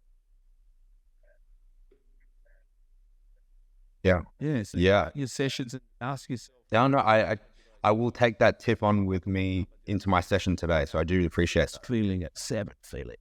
And then you go, 13, feeling it. Like maybe that's what made it 2 Trails Mr. Universe, I guess. So Yeah. Yeah. he's there. You're Yeah. accountable. You don't compromise kind of guy. Where does that come from? Is it your dad? Was he in the army? Dad? Where does that come from, mate? Your brother. Tell us about your brother. Yes, my dad, but my brother. My brother. My brother is one of, or is my biggest role model in my life. He's 2 years older than me. And when I look at him, and he's not a bodybuilder. He trains, right? He trains. He also does like MMA and jiu-jitsu and things like that. He's also in the army. I was going to say, because you got the ears. I actually want to get into it once I finish this bodybuilding comp. The great ears, but they're not close to our ears though, man. They're not close to our ears. Great ears, man. Sorry. Yeah. I used to be bullied in primary school and called Dumbo. I just don't want. I don't want to hear a sympathy story that you're in the corner of somewhere in Adelaide because. Yeah. So he still got great ears, man. And you're a very handsome guy. You're a very handsome guy. So keep going. Go ahead. And because I'm going to ask you about Astro Boy too. Thank you. Thank you. Anyway, tell me about your. Oh yeah. So even from a young age, being just 2 years apart, he was very, very, and still is very, very academically switched on. He's got the IQ. Like he got his PhD in genetic engineering when he was 27. So 2 years ago. So at my age, he got his PhD. Finished uni with his master's with high distinctions. Had the graduate job. He has everything going for him, and he is the most hardest worker I know when it comes to his passion, which is, he does genetic engineering, and his PhD was actually on genetically modifying strands of algae to be able to be a new renewable source of energy. And it truly comes from his passion of wanting to be able to make the world a better place and to be able to have an impact upon the whole human society, human race. And I look at that. But does he believe in you? Is that what it is? He's kind to you? What is it about your brother? That's good. He's always been kind to me. We were and we still are very, very close. He lives in Perth at the moment. And even though we may not talk as frequently as what we usually do, we both make time for each other. We're both always there for each other. And when we were growing up,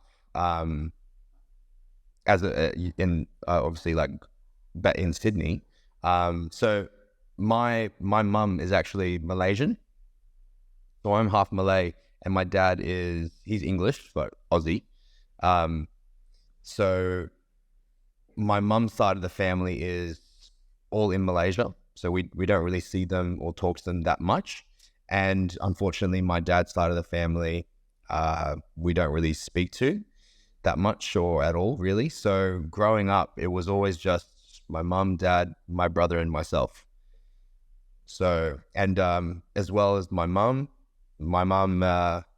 she was decided to be a full-time house mum when my brother and I were growing up, because the Asian side of her was like, she wanted, well, obviously when you're younger, you think, oh no, Mum, why are you so strict? Why are you making us go to tutoring? Why are you making us do all this extra work? And it's because my mum was one of 8 brothers and sisters in Southeast Asian country, and they didn't get a lot of opportunities, or they didn't get a lot of things that they wanted, and they just wanted what's best for their children.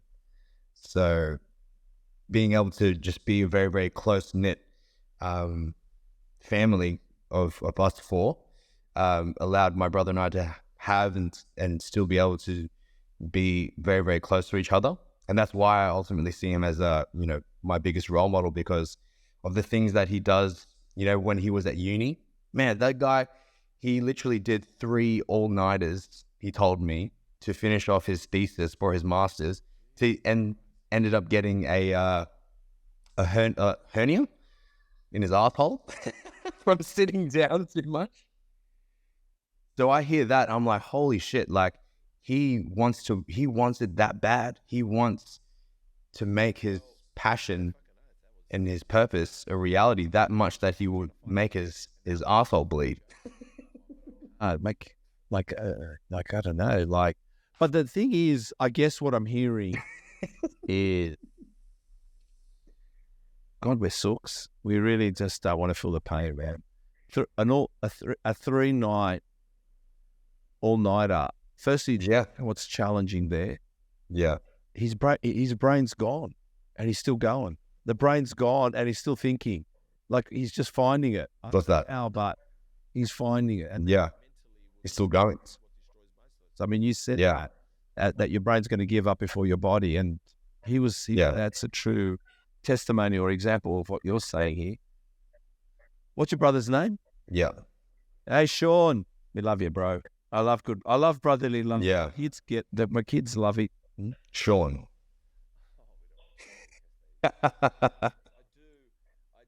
Do you have any siblings? I got a Greek background, but let's just say, yeah, I got siblings. Yeah, I got 2 sisters. Let's just say, Oh, you guys got siblings. Yeah, you definitely. Chris is the only one that can work with me. I tell my ex-wife once, I said to my ex-wife once, I can't work for anyone. And she said, why? I said, because I don't think anyone can work with me. Yeah. And she goes, finally, you worked that one out. I said, no one can work with me. And this is quite intensely 23. And I must, Yeah. it's great to be able to talk No one can. without believing you have wisdom, Mm-hmm. but you can share wisdom with each other.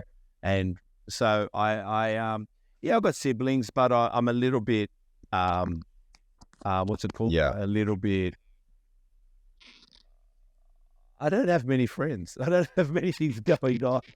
I have 3 dogs, though. I have 3 dogs. I have 9 motorcycles and 7 cars, by the way. I've just said, Yeah. No, that's personally fun. I don't have a lot of friends either. there you go, man. I've got 3 dogs, man. I've got 3 dogs. And my dogs, I got amazing. Yeah. I've got 3 cats, so. I don't have one, but let's go with what I have. Tell us about Astro World and that guy. Who was he then? And what was going on in his world? Astro World. Yeah, you posted on the 8th of the 8th, and there was... What was this from a post? Doing some kind of dance.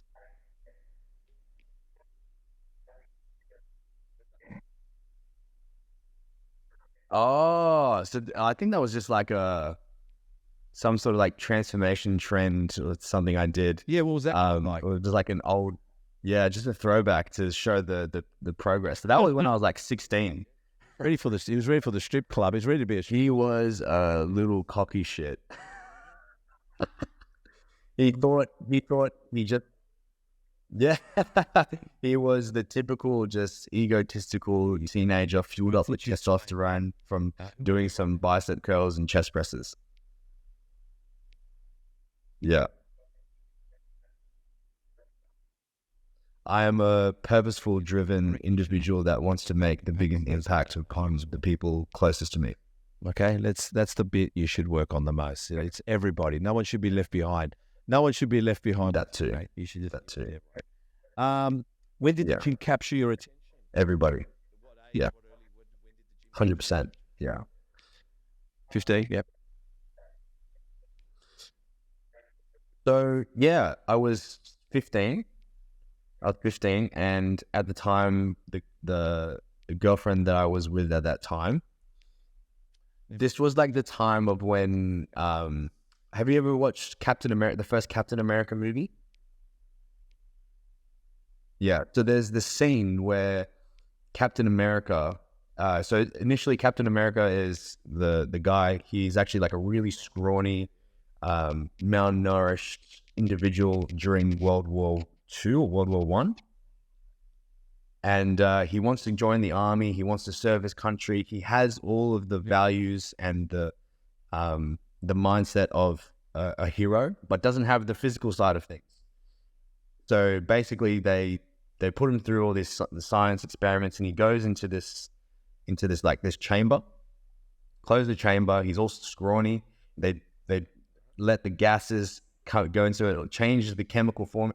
The secret sauce gets into his system. And opens the chamber, and emerges this jacked up rig. And I remember my girlfriend, I was scrawny, I was skinny fat, I had no muscle to me, I had nothing. I couldn't bench the bar. And my girlfriend at the time, her jaw just smacked onto the ground, and my jaw smacked down to the ground as well. And that was the first moment that I was like, I want to look like that. Superheroes seriously. Yeah. Well, the thing is, no superheroes, and I'm going to tell you something about superheroes. Have you? Yeah. No one. Are they the superheroes or like anime characters? A lot of people. Well, Superman does so many good things; he's always in trouble. Batman does so many things; he's always in trouble. Like no one likes him. Everyone's in trouble. Like even though you saved the world, they said, "But you blew up a few cars. We're not happy." Spider-Man. You think so? All superheroes are never liked. They're not really liked. I'm just letting you know that. But yeah. But the thing is, this superhero thing, I've heard it in. To be honest, you know, no, they're not really like it, Rhys, because most of the biggest champions in the world speak about superheroes, and that's what got him into bodybuilding. Why is that? Yeah. John spoke about being a superhero too. Yes, really? I did not know that. I don't look at that, but you guys did. Must yeah. Speaking about sauce, explain Simply Delicious. Yeah. How long have you been doing the Simply Delicious thing? Simply Delicious. Oh man. So I used to work with another personal trainer. This was actually the last job I had as a PT in Sydney, actually. And he was a massive mentor to me. And I accredit a lot of who I am as a trainer because of him, because he showed me his ways and the way that he trained people, he related with people. What we started doing together, because I was working with him when the COVID lockdown started. And, for a lot of PTs, that was a very, very struggling time, right? And, a lot of face-to-face trainers and online trainers had to really find a way to still stay relevant while gyms were closed. And the PT that I worked for, he has quite a big social media following. So we try to brainstorm different content ideas, and we were like, well, let's start making cooking videos, and let's call it Simply Delicious. And well, I obviously no longer work for him. And but I was like, you know what? I came up with that name, so I'm gonna use it on my page. You didn't trademark it, so Saucy, mate. You seem saucy, man. You seem saucy. Look, you know what? I'm gonna go back. yeah, I'm a saucy guy. We're talking about saucy. Let's talk about the shirtless fireman on stage. I saw no smoke. I was actually in the back of my head. I was like, oh yes, Screaming for their lives, but I didn't see a fire. Now, what's going on there, bro? Tell us about. Let's talk about that fireman and that guy. no. I think as well there was, Mm-hmm. Let's talk about firemen. So, as my time of a male entertainer and a performer, you have to choose. Yes, I think male entertainer. Oh, so proud. It's funny because I have an Asian mum who's also Muslim as well, and it was just like not a good combination. They're very happy with where I am now. let's go with Fireman Rhys. Tell us about Fireman Rhys. So I just always went by Rhys, and yeah. So we basically shoot what our like routine is and theme, and I don't know why. I just was always drawn to a fireman. I was like, man, nothing is like more rigging than a jacked fireman. And have you seen like those the fireman calendars and things like that? And just seeing just a jacked up fireman with a shredded 6-pack, like sweat, like they're oiled up and everything. And that's why I chose to be the fireman. Fireman, stripper. Yeah. Round 3. Wants to know, and you know what? It sounds like a dark secret. Let's go and tell us. The guy came up to topless. Yeah, topless waiter. Yeah. You're ripped as fuck. You're on the juice. You're spending too much money. You're a high roller. You need cash. You'll do anything for it, right? Yeah. The Top. So yeah. At an Anytime Fitness, which to me is weird. So he explained to me this concept of how you can have this side job, this side hustle on the weekends, and obviously, go to different hens parties and events and just be topless and get paid. And at the time so I was actually working at a nutrition warehouse at the time. That was like my first job in the fitness industry. And I was getting paid just like a normal casual retail rate, which was like about Not much. like $23 an hour or something like that. There was nothing left. There was nothing left at the end of the week. Yeah. And then it was like $50 an hour for topless waiting. And I was like, yeah, sign me up. And at the time I didn't have a girlfriend. I actually didn't really even speak to anyone when I was 20. I was very just focused on comp prep and work and everything. So I was like, yeah, let's do it. And then I did the competition, I did the WBFF show, and then I did an IFBB show. And then the next weekend I was back in Sydney, and I did my first job as a topless waiter. And then I basically did that on and off for about 3 years. And then I was basically like, okay, I decided to put my uni degree at a stop, because I was like, this isn't, I just realized I was like, this isn't what I want to do. This isn't what I want to be. I don't want to finish off this degree at that point in my life. And I was like, and then I was like, okay, well, what's the next step after topless waitering? And the next step is becoming the male entertainer and becoming the stripper. So, and then from there, I basically like did some Googling of like Sydney male strippers, and seeing what companies were hiring. And a company that has been around for a very long time. He actually used to work for like Thunder Down Under and Manpower as well back in the day. He owns a company called Sydney Hot Shots, and Good old City Hot Shots, man. You probably know. a while, yeah, Also on boats. You went around on, yeah. and wasn't it disclosure statements as well? Like, I mean, what happens on the boat state? What happens on the boat stays on the boat. But yeah, and then I pretty much emailed them. I inquired, and then before I even know it, I'm going to a different country town. I'm going up to Queensland. I'm touring every weekend. It was crazy. That was like this first years of becoming a male entertainer. And it's actually quite funny because that year, so that was 2019, towards the end of the year, I was like, I want to get ripped because I want to be busy as a stripper, because obviously no one wants a fat stripper, and the busiest strippers are the ones that have the rigs.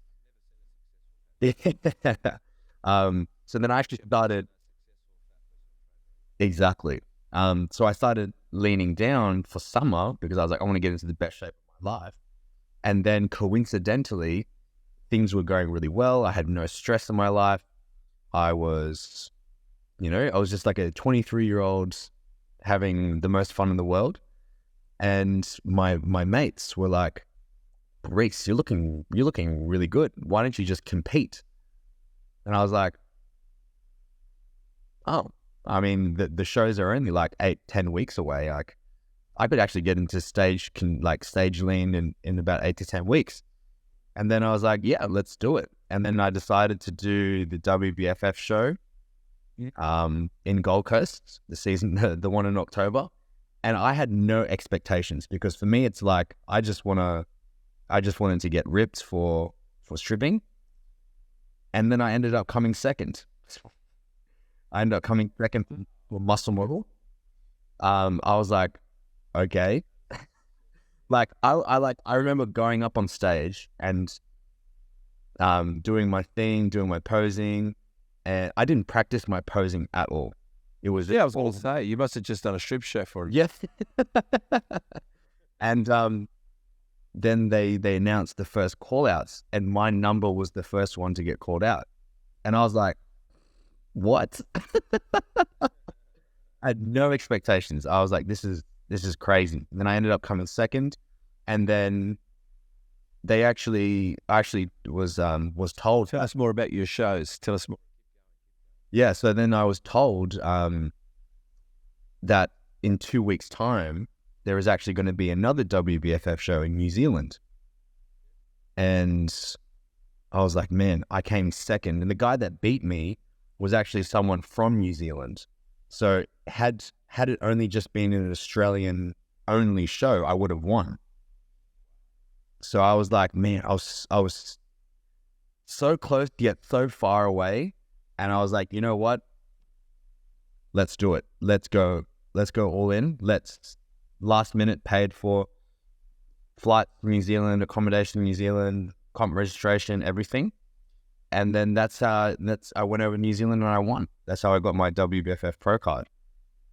It just, people work hard. I'm not saying that and they all should work hard, but I think there's some natural genetics in all that as well, and the hard work you've put in previously. And I think obviously bodybuilding, because you said you did bodybuilding before stripping, and then you stripped and went back to bodybuilding. It was like, I think stripping was just an intermission. Is that it right? was. It was just an intermission. Yeah, it definitely was. And it was the thing that I needed to be able to realize, to take maybe one step back, now take 2-3 steps forward.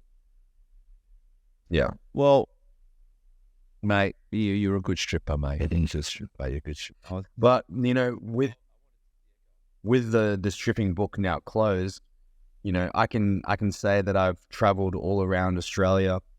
stripping for the biggest company. So I used to strip for, at the end of it, a company called Magic Men. And I'm still good friends with the owner, still good friends with all the guys that still work in Magic Men. And I've traveled all around Australia. It's all these random fucking country towns that I would not even known had I not done stripping. And for my time before about 6 to 9 months, moving here to Adelaide, that was my full-time income, my main source of income.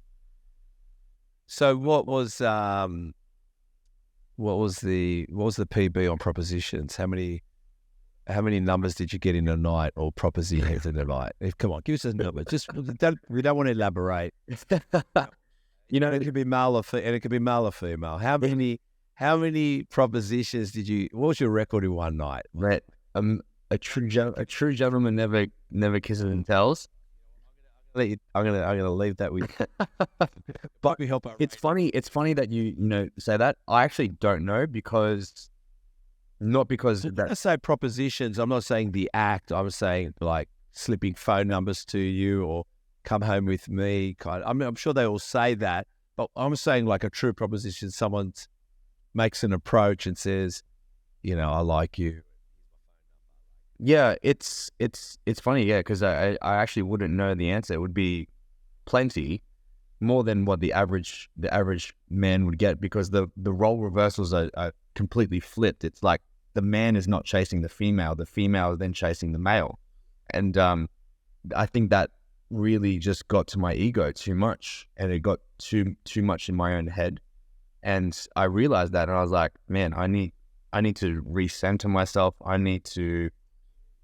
I really need to change something, because if I do continue on this path, is this really the version of myself that I want to have as I finish my 20s and enter my 30s? Not really. So that look, it's you know what? It's business. Yeah. Business. You had fun. It was business. So it's great. Good on you, man. I like it. I think it's cool that you did that. All right, tell us the difference between free weights and machines. Free weights and machines. Well, obviously free weights. Yeah. Let me explain the difference between free weights and machines. Ultimately, better at building muscle. It really depends on the individual, right? For a lot of people, there's going to be 1,000,001 different ways on how to skin a cat, or in this case, how to put on muscle. There's going to be 1,000,001 different ways of doing an exercise or a movement pattern to be able to build muscle, right? It all ultimately just comes down to preferences. It just comes down to what you like, what you don't like, and there is no real true answer of like which one's better, either barbells or dumbbells or machines and cables. I really do think, a combination of both of them, both free weights and machines, is the best thing to do. But for a lot of people, like the old school guys, that stuck to just free weights. I mean, you look at Ronnie Coleman today. He's like can't even walk. He's always constantly in pain. And even for like a lot of my clients that have been training for 5, 10, 15 years, and they've primarily just stuck to barbell movements like barbell squats, barbell deadlifts, incline barbell bench, they start to get these niggling pains. They're starting to get all of these aches and pains, and they're sort of just like trying to pinpoint like where is this pain coming from, or they start wearing these like gym accessories like lifting wraps and knee sleeves and elbow sleeves to try and alleviate this pain. But it's like, well, if you just do a little bit of critical thinking and put the dots together, maybe it's just the way that you're performing these exercises and the exercise selection that you've chosen.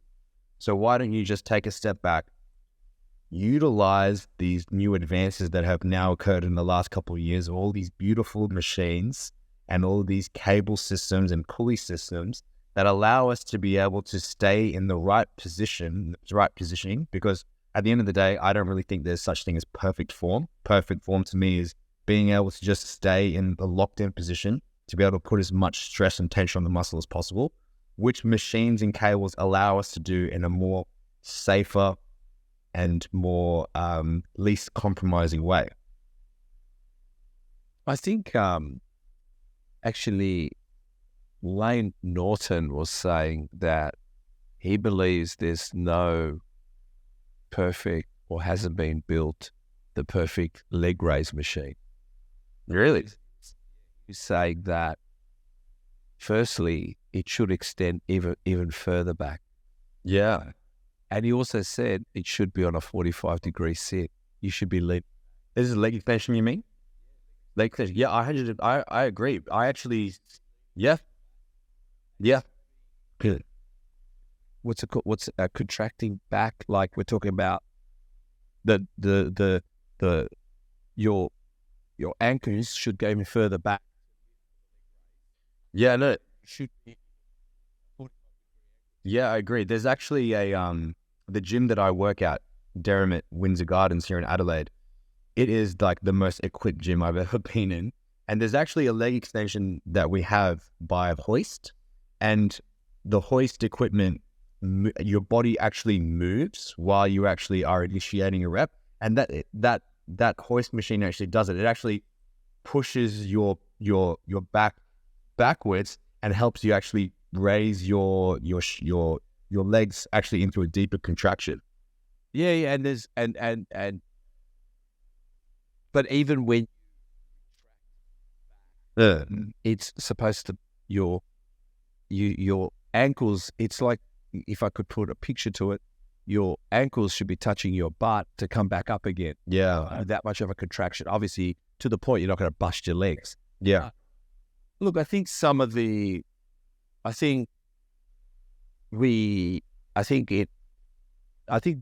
has always been to failure, but I think sometimes we take it too far, and sometimes even, a lot of people are throwing these deadlifts in, and some of it is, I personally, I'm not a personal trainer. We never did deadlifts, man. In bodybuilding, we never did deadlifts. Yeah. It wasn't part of bodybuilding in the 90s, but it seems like everyone deadlifts to the point that the form looks. Oh, it's horrendous. See, I can't see any position of you picking up all that weight that you think you've locked your back in perfectly or your hips perfectly when your shoulders are holding and your arms are holding on for dear life. Yeah. Like, I don't know where you're going to tell me that's bodybuilding or, yeah, it's powerlifting. I get it. That's a whole different. Yeah. Yeah. Yeah. Is Yeah, it is. It's not supposed to. It's not supposed to pull you into a position where you're compromising everything. I don't know. Like, that's what I saw. When you do massive bench press with dumbbells, you're basically lying down and you've been supported by a good seat. When you're doing, I guess, squats, which is probably the most challenging, you're still allowing the shoulders to hold the load. If you know what I'm trying to say, like, it's not your arms holding the load. Exactly. I don't know. Maybe that's me. I'm not. No, I definitely agree. I actually have gone up to people, in the gym that are deadlifting, and usually is like the younger crowd. And I don't go up to them and be like, bro, what are you doing? Are you an idiot? Because that's the worst way you approach things. You approach things of trying to educate people. And I literally just say, well, why are you doing this? And they're like, like Chris Bumstead, he deadlifts and everything. He's like, okay, but why are you doing this? What is your goal? And they're like, well, I want to get jacked. I want to put on muscle. I was like, you're not going to put on muscle doing that. You're just going to fuck up your back. I think they also mistaken it a little bit different to RDLs. RDLs are in place. Yes. RDLs, but that's not deadlifting. RDLs is not deadlifting, if that makes sense, if you look at it carefully. So, look, it's an interesting thing, but let's keep going with the questions. Yeah. Best cutting food. What do you reckon the best cutting food is to cut up? What do you reckon? Meaning to lean up. What's your go-to when you're leaning up? Is it chicken? Like, At the moment, I'm a massive fan. So I guess I'll like categorize it by like protein, carbohydrates, and fats. yeah. Protein, I'm definitely a big fan. I mean, chicken is always chicken, right? We're always going to eat chicken regardless. But if you want to have some really good lean protein sources, we're looking at ones that are high volume. So I'm a really big fan of barramundi or whitefish and egg whites. Yeah. No. That my mum used to get the farmer to come over with a truck, and we used to take off boxes and boxes of pallets of eggs, because I'd have 6 egg whites every day. Yeah. Each white. Think about 6 egg whites for 10 years. No. Yeah. Said, I can't afford going to supermarket. I'm going to get a farmer to deliver the eggs. I'm just going to get a truck. Yeah. And now they have them selling it in cartons. No, man, I'd break. And my parents, or my people around me go, what are you doing with the yolks? I went, I don't know. I'm throwing them away. And my sister loved yolks. I used to put the yolks aside for her. Yeah. But that's protein. Carbohydrates. For me, there's something that you can get called Spud Light, which is like reduced calorie potatoes. How do they make it reduced calorie potato? I don't know. We're just gonna roll with it. Yeah, Spud Light. I've actually been really enjoying cream of rice, which is just blended up rice. Yeah. As well. I've got it here actually. It's a cream of rice cooked with egg whites, and it makes it into like this. Yeah. Well, it makes it into like this like cake-like consistency. It's actually not too bad. But yeah, Spud Light, cream of rice, and just vegetables. You know what I mean? Like zucchini, capsicum, mushrooms, asparagus. They're all going to be like really good, high quality, like almost even fibrous carbohydrates that will also, as we discussed earlier, not just counting your macros, but making sure the quality of your macros and the calories you're getting is high quality. So what about bulking? What's a good bulking food besides eating more? Like, what I'm saying is like bulky. I'll give you an example. Let me give you an example. Instead of fish with whatever those potatoes you spoke, But like, yeah, right? I'd be smashing fish with pasta. no, yeah, I'd be doing sweet potato fries. I'm a big sweet potato fry. But Like, meaning I'd go to the shop and have like a half a chicken yeah, with the filling, the good stuff. stuffing, and then I'd say, oh, is that potato and cream? I love. Yeah. I think when it comes to bulking, when it comes to like being a calorie surplus, what you were saying, what Lane Norton said. When I bulk, I'm not thinking donuts. Of course. Yeah. Yeah. And this is what I'm leading into is, what you said about what Lane Norton said is like, you just want to be in that slight calorie surplus, right? There is no point of being in like a bulk and eating a stupid amount of calories just for the sake of wanting to put on muscle. Your body is like a sponge. You can only absorb so much. So you don't need to overfeed it with calories. I was on 5,000 calories at the peak of my bulk, but that was of a process of 10 months. I started at eating at around 2,800, and slowly, not even every week, maybe every fortnight or every 3 weeks, I would then increase my calories by only 100 or 200. But correct me if I'm wrong, but you increased your calories with substance or food. Exactly. And what I'm getting is, it seems like I said, this misconception that I can have a half a chicken and a donut. I prefer to have a whole chicken and a cream potato bake. Yeah, exactly I right. don't want the fucking donut. Yeah. I want the potato, but it's in cream. I'm going to have that. Give me a whole chicken. Exactly. Yeah. The donut. I don't want the donut. I can't see the donut. Give me a bite. Look, sometimes I might prefer the donut because I like donut. But I definitely do get what you're trying to say. It's just not falling into that mistake of like just trying to eat for the sake of eating. Yeah. We didn't. I mean, we ate, but we just ate more of the same thing, but we put sauce with it. And we just knew in our head that's got pasta in it. I can have bosciola with chicken. Yes. Give me a penne bosciola.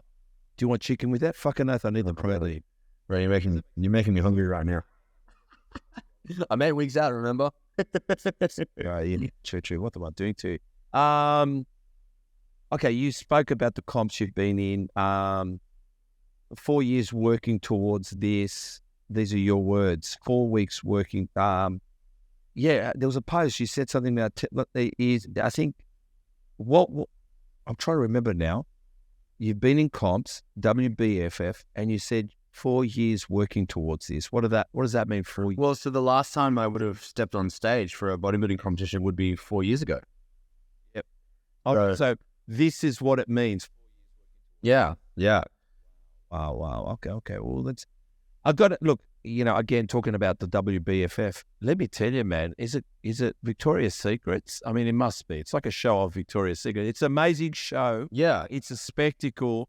It's a party. It looks like what I'm saying is no one looks like they got death face. I don't know what's going on there. Yeah. Everywhere else you look like it's death face. They hide it well behind the mascara, and I think the guys are wearing. So the WBFF, the way that don't get me wrong, I love the WBFF. I really enjoyed my time during because it gives you a little bit more like creative freedom when it comes to your posing, and they don't just judge the physique, they judge obviously the overall look of your marketability, your presence, your stage presence, but at the end of the day, they don't market themselves as a bodybuilding federation. They market themselves as an entertainment federation. So in a production almost. So they do say they like to be the Victoria's Secret of bodybuilding. They like to know that, there's definitely nothing wrong with that. But if you are, in my eyes, a true bodybuilding fan, the WBFF won't be able to highlight your true capabilities. Yeah, look, I agree, but no, I agree. I think there's different soccer leagues. I think we need many soccer federations, but there's only one World Cup. There's only one FIFA World Cup. Yep. Every 4 years, and I guess when you play soccer, you aspire. That's why they pick the countries, not the teams. Yeah. They don't pick Aston Villa to come up into the World Cup. It's Spain, it's France.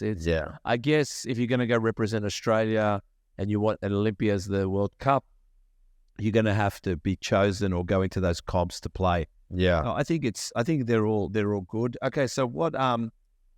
Explain right now. Besides me telling you about the Bosciola, what's the hardest point right now? What are you finding difficult, challenging at the moment? That's a few hours. Because there are two different types of pains, I feel, when it comes to bodybuilding, or even when doing like sort of anything difficult.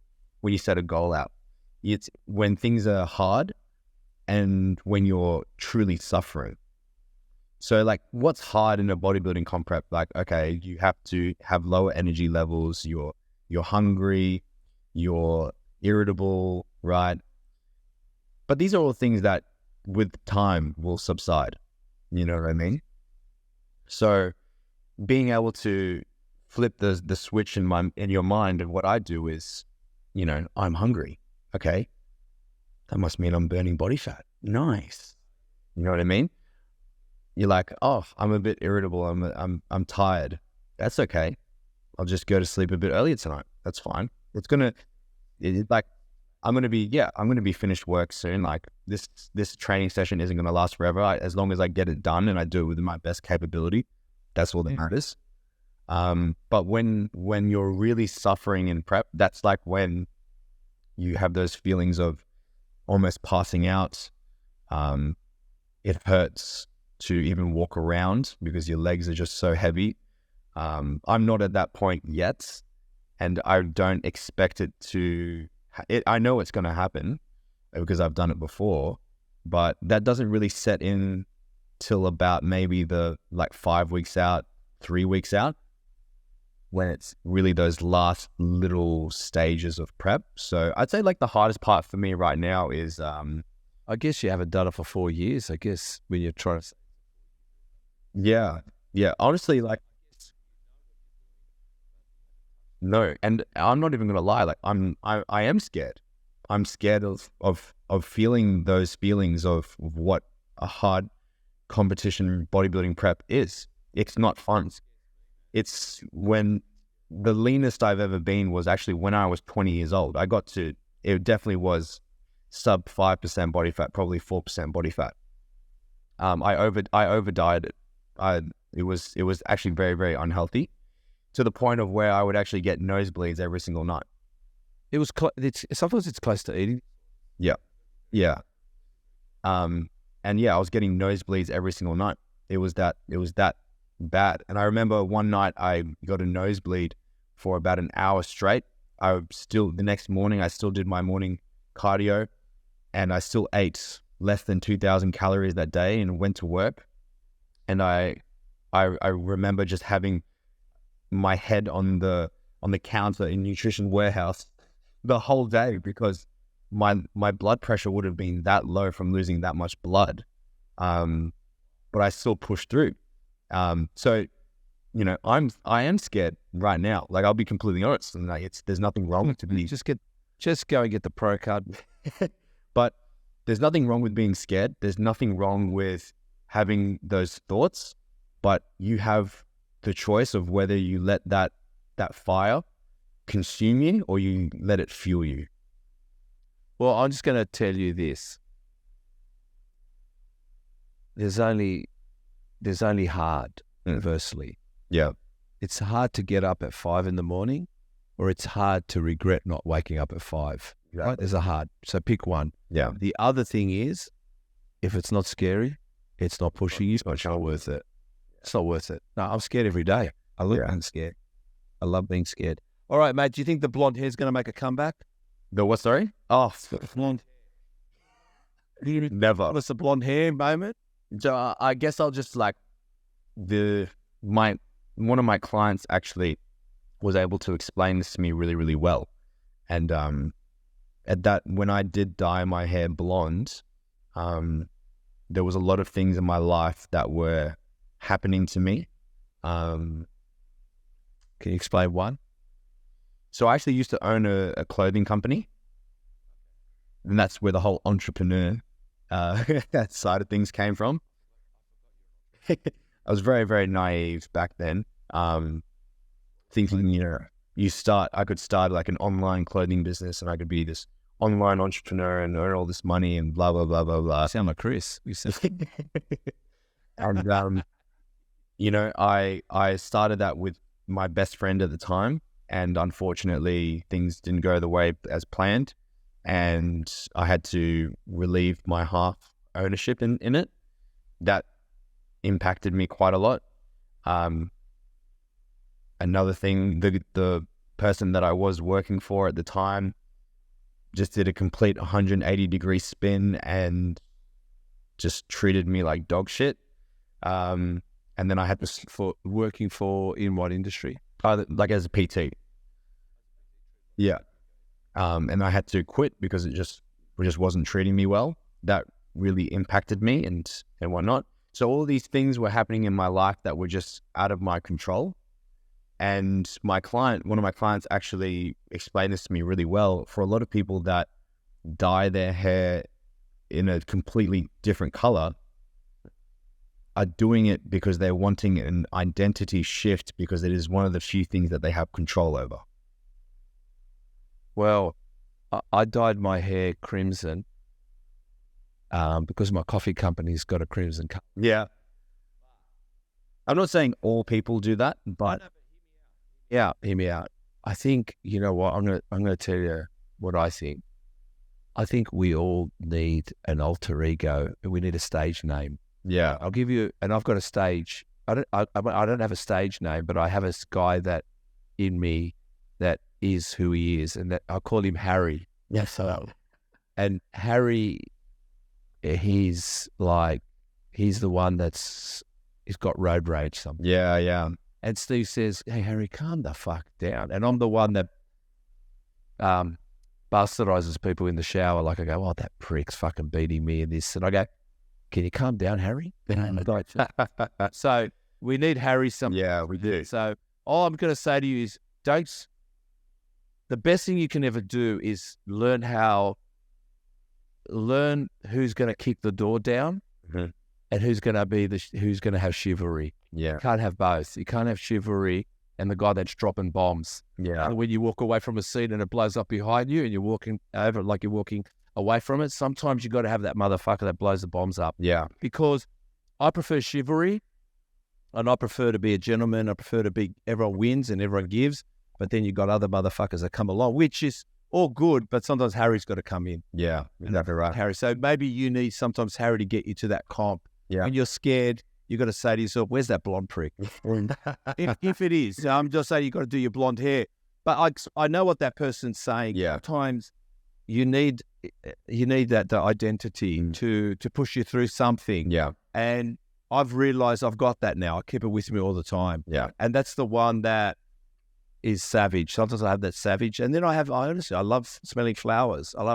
That's beautiful. Yeah. Oh, kumbaya, it's beautiful. Yeah. A rainbow.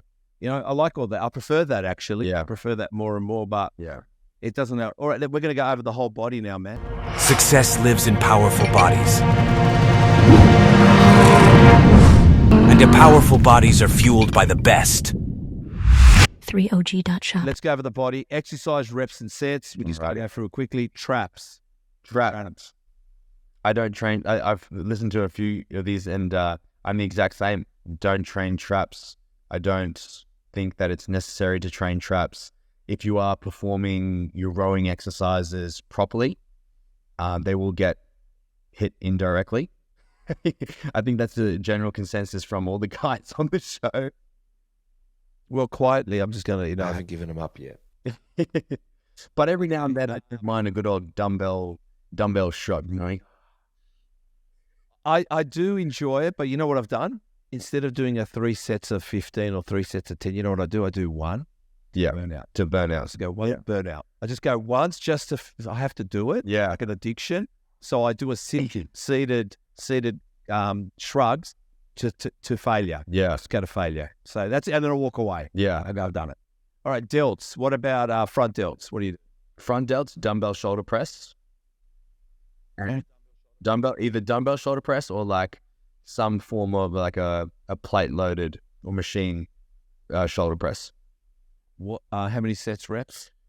I'm really, if it's a dumbbell shoulder press, I'll only go for, because at the end of the day, I think it's a very common exercise to really injure yourself if done incorrectly and if you're too much of an ego lifter.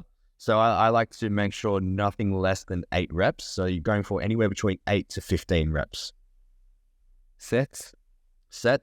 If you're doing more of like the 8 to 10 rep range, which is what I would usually prefer towards the beginning of a workout, I like to do just 2 sets, and then I'll do one other set of like a back down set where I'll go from anywhere between 15 to 30 reps.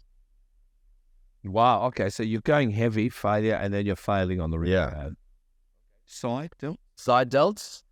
I think when you do see me compete in Brisbane, you'll definitely see the cannonball delts on me, and I accredit it to on a cable, like a close cable pulley system. And what you do is you actually crisscross the cable handles behind you, and you do what's called a cross cable side raise From behind. from behind you. Yeah. Yeah. It is an absolutely gnarly, the toughest side raise you'll ever do. How many reps? How many sets? I'm doing 2 sets to failure. That's it. That's it. Even if it's like a higher weight and you only get 10, like just the way that your body is positioned in it, you can't cheat. You can't swing. You can't budge out of it because the weight is pulling you backwards. You have to smash your core into that one. Yeah, you really have to tuck your hips underneath your chest and really engage your core as well. So, yeah, that's my go-to side raise. Yeah, Me and Chris are going to be jack. That's going to make me and Chris, Nick, 2024, we're jack. Back.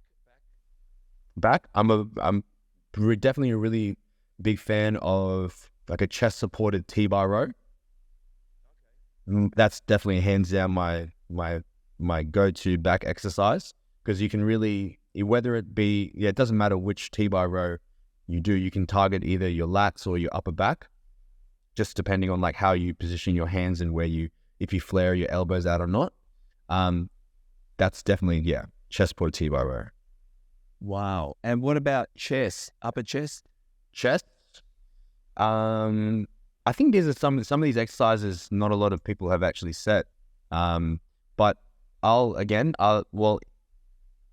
at the moment for me, especially like as I get lower and lower on calories, I'm more selective when it comes to what exercises I do, because at the end of the day, the last thing you want is to injure yourself from doing a free weight exercise. So usually I really do like either an incline dumbbell press, usually for about, again, 8 to 10 reps for 2 sets. This is fine. I don't know about you.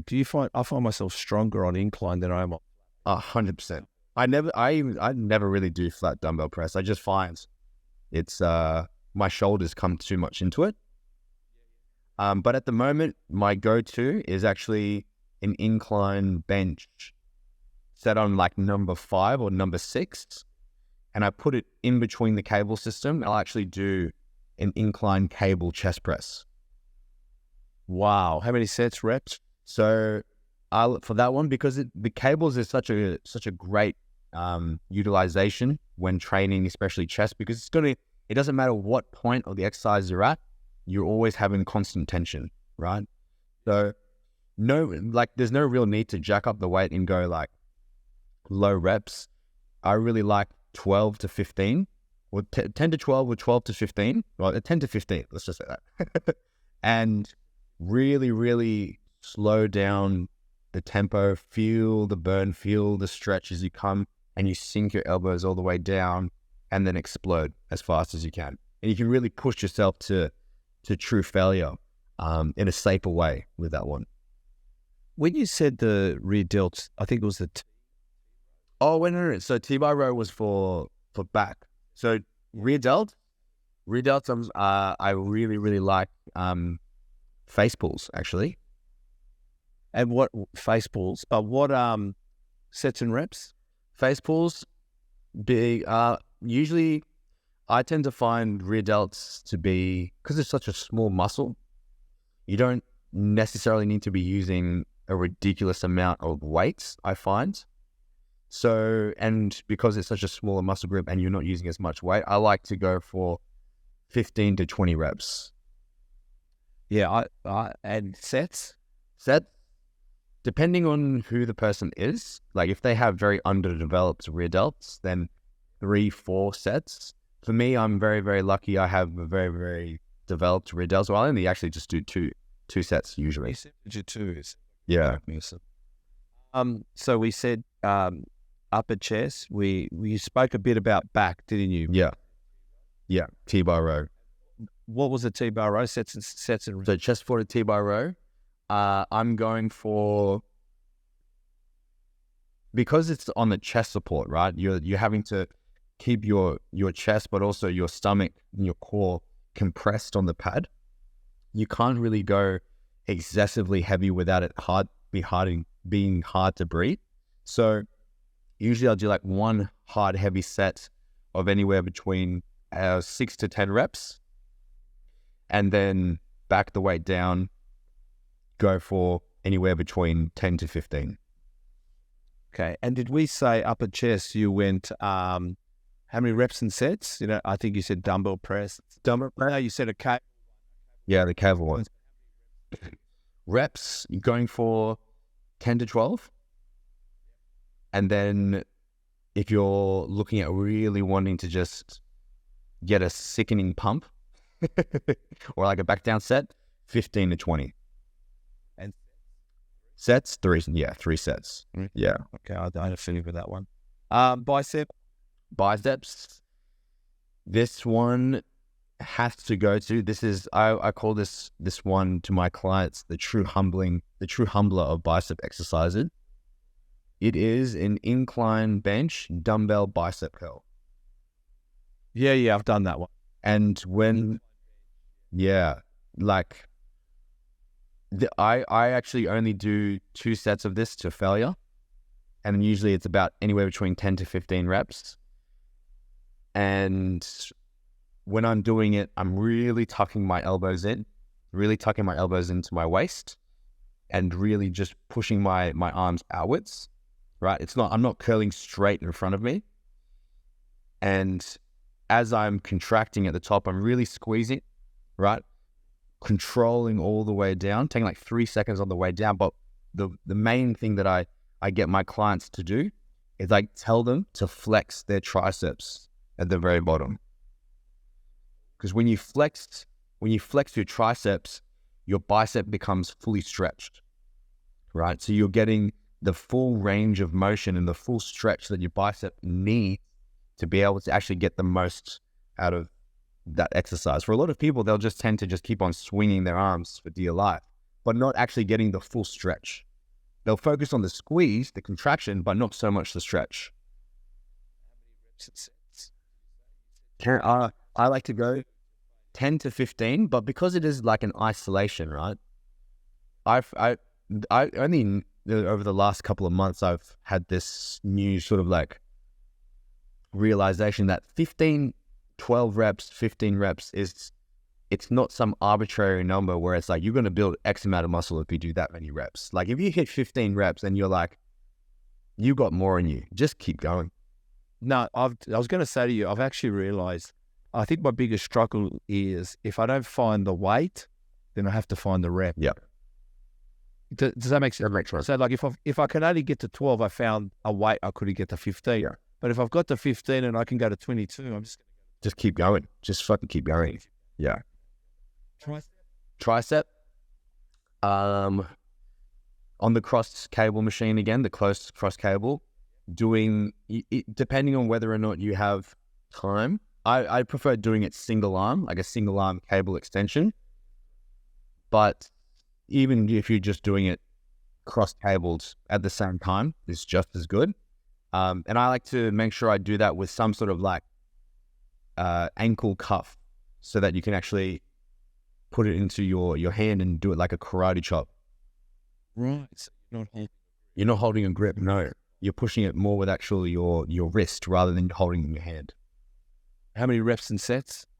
I'm going for 15 to 20. For, again, depending on the individual, whether or not they need to really grow their arms, anywhere between 2 to 4 sets. Yeah. Abs. What's your favorite ab exercise? So I actually don't really do a lot of ab training at the moment. But when I do only really do it like maybe once or twice a week. I'm a really big fan of like a decline bench leg raise. Decline, yes. Like for me, if you have tree trunk legs like I do, that body weight is enough. Like, and I'm just going till failure, really. 3 sets? 3 sets? Yeah, that's definitely the go-to. Bumpers, what are your quads? Quad.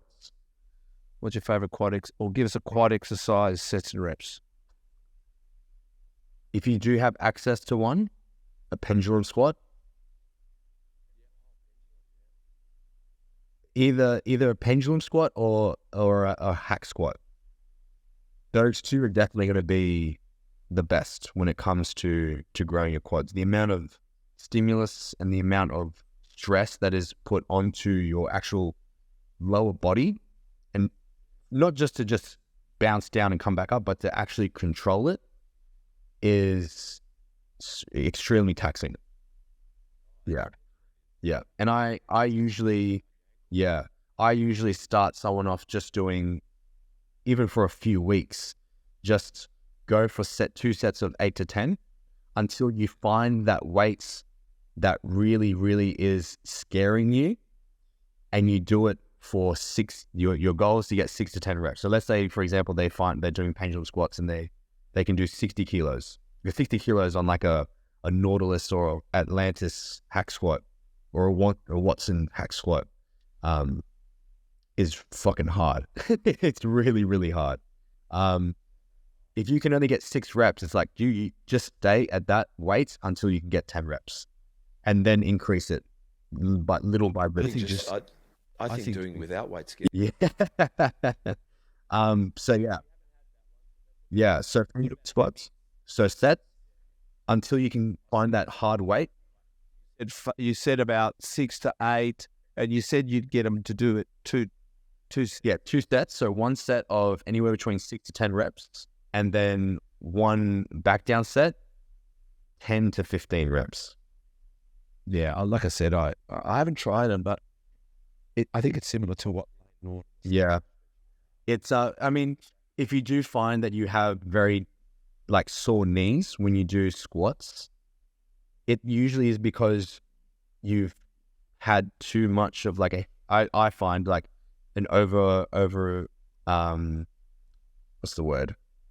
You pretty much just are very hip dominant, and you tend to use too much of your hips to actually initiate the movement rather than actually driving it through your quads. I think as well, I mean, I think when you squat, and I'm not saying that your ass shouldn't touch the floor, and this is where I think you're going as well. I think there's a point you have to just be careful the joint. Yeah. You have to get to that point where it's a sweet spot, but you haven't overextended. Yeah. I think with quad. Yeah, definitely. I think you can be short on squats and you can go too far with squats. I think you have to find that middle. Yeah, definitely. Again, everyone's different and everyone's going to feel things in different ways. But hammies. I am definitely a master fan of seated hamstring curls. And there's going to be like a variety of different ways of how you can do those. But I tend to go for 10 to 15 reps for 2 or 3 sets.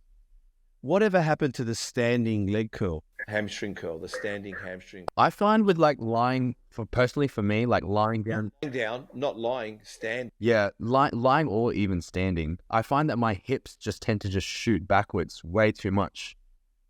Yeah, I don't know. I just can't. But do you think it's too much? Do you think maybe the standing should be rep driven, not weight driven? Yeah, mate. I do like to do like a standing hamstring curl every now and then, and I'll do like 2 sets of like 15 to 20 each leg. And glutes, reverse lunges. Yeah. How many sets, reps? So lunges, because you do one side at a time, it's like doing 2 sets in one, really. So I'll just stick at two sets, and I'm going for 12 to 15 each leg. Yeah. I'm just going to confirm with Chris. Chris, did we do hammies? How many sets and reps? All right, good. So, calves. What's a good calf? Calves. So at my gym that I work at, there is a what's called a rotary calf raise. It's pretty much just like a seated calf raise, but your legs are fully extended in front of you, and it's like a standing calf raise, but sitting down. If that makes sense. I've never felt a better contraction in my calves than that in that machine.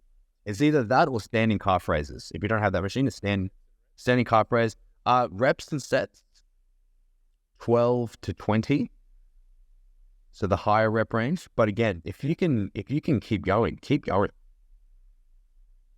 Well, how many sets did John say once? 100.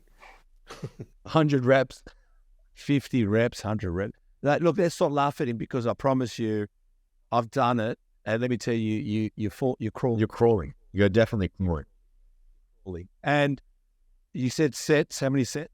3. Again, depends on the individual. And for a lot of people, they say they can't grow calves because they don't have good genetics, blah, blah, blah. It's like, no, it's just because you're not training it hard enough. And also, you're not prioritizing it. You're living at the end of your workouts. And by the time you get to the end of your workouts, you're like, I'll just do it again. I'll just do it tomorrow. So beginning of the workout, 2 to 4 sets, 12 to 20 reps. Now, do you train tibialis? I do actually do tib raises. Yes. Yeah. And I have like a tibialis raise at my gym where you just put like one foot in. I've got one at my gym too. So I've been doing. Yeah, it's just the hammer strength one. Yeah, I just do. Yeah, it's simple too. I just do till failure. Pretty much. Yeah, same. I just do 2 sets to failure, really. Okay. And do you train forearms? I do actually train forearms. Yeah. What do you do with forearms? Good, I'm glad I asked. So I just do I get like one of the single D handles, the cable D handles, and I pretty much like wrap it around so that it's like I'm holding on to it and with like the whole attachment with one hand. And I pretty much just do like a forearm extensor raise. And I go for, again, 12 to 20 reps, just 2 sets. That's about it. Yeah, I've just done. I do something like that, but I've decided similar to traps, similar with forearm. I just go 1 set complete. Yeah, just go 1 set complete. yeah. Mate, this is your chance. Plug away. Where can they find you? Where just you know what? It's your Flora website, Yeah. sponsors, what you're doing, where they can find you in person, online. Here's your chance. Alrighty. So you can find me on either my business work page, which is at Physiques by Rhys.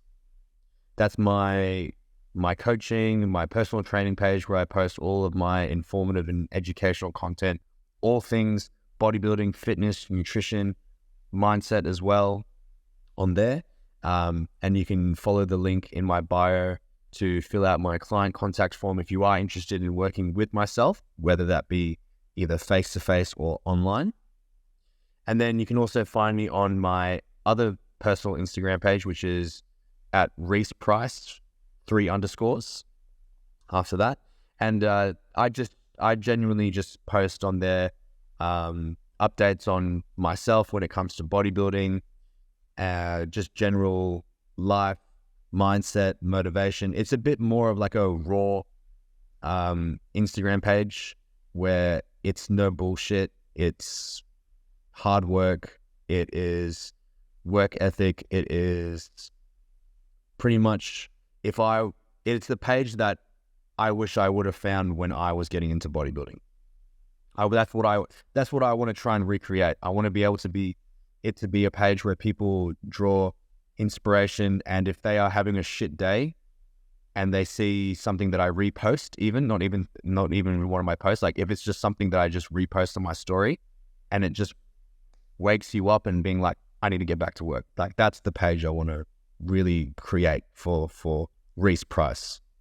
So yeah, those are the 2 pages. Okay.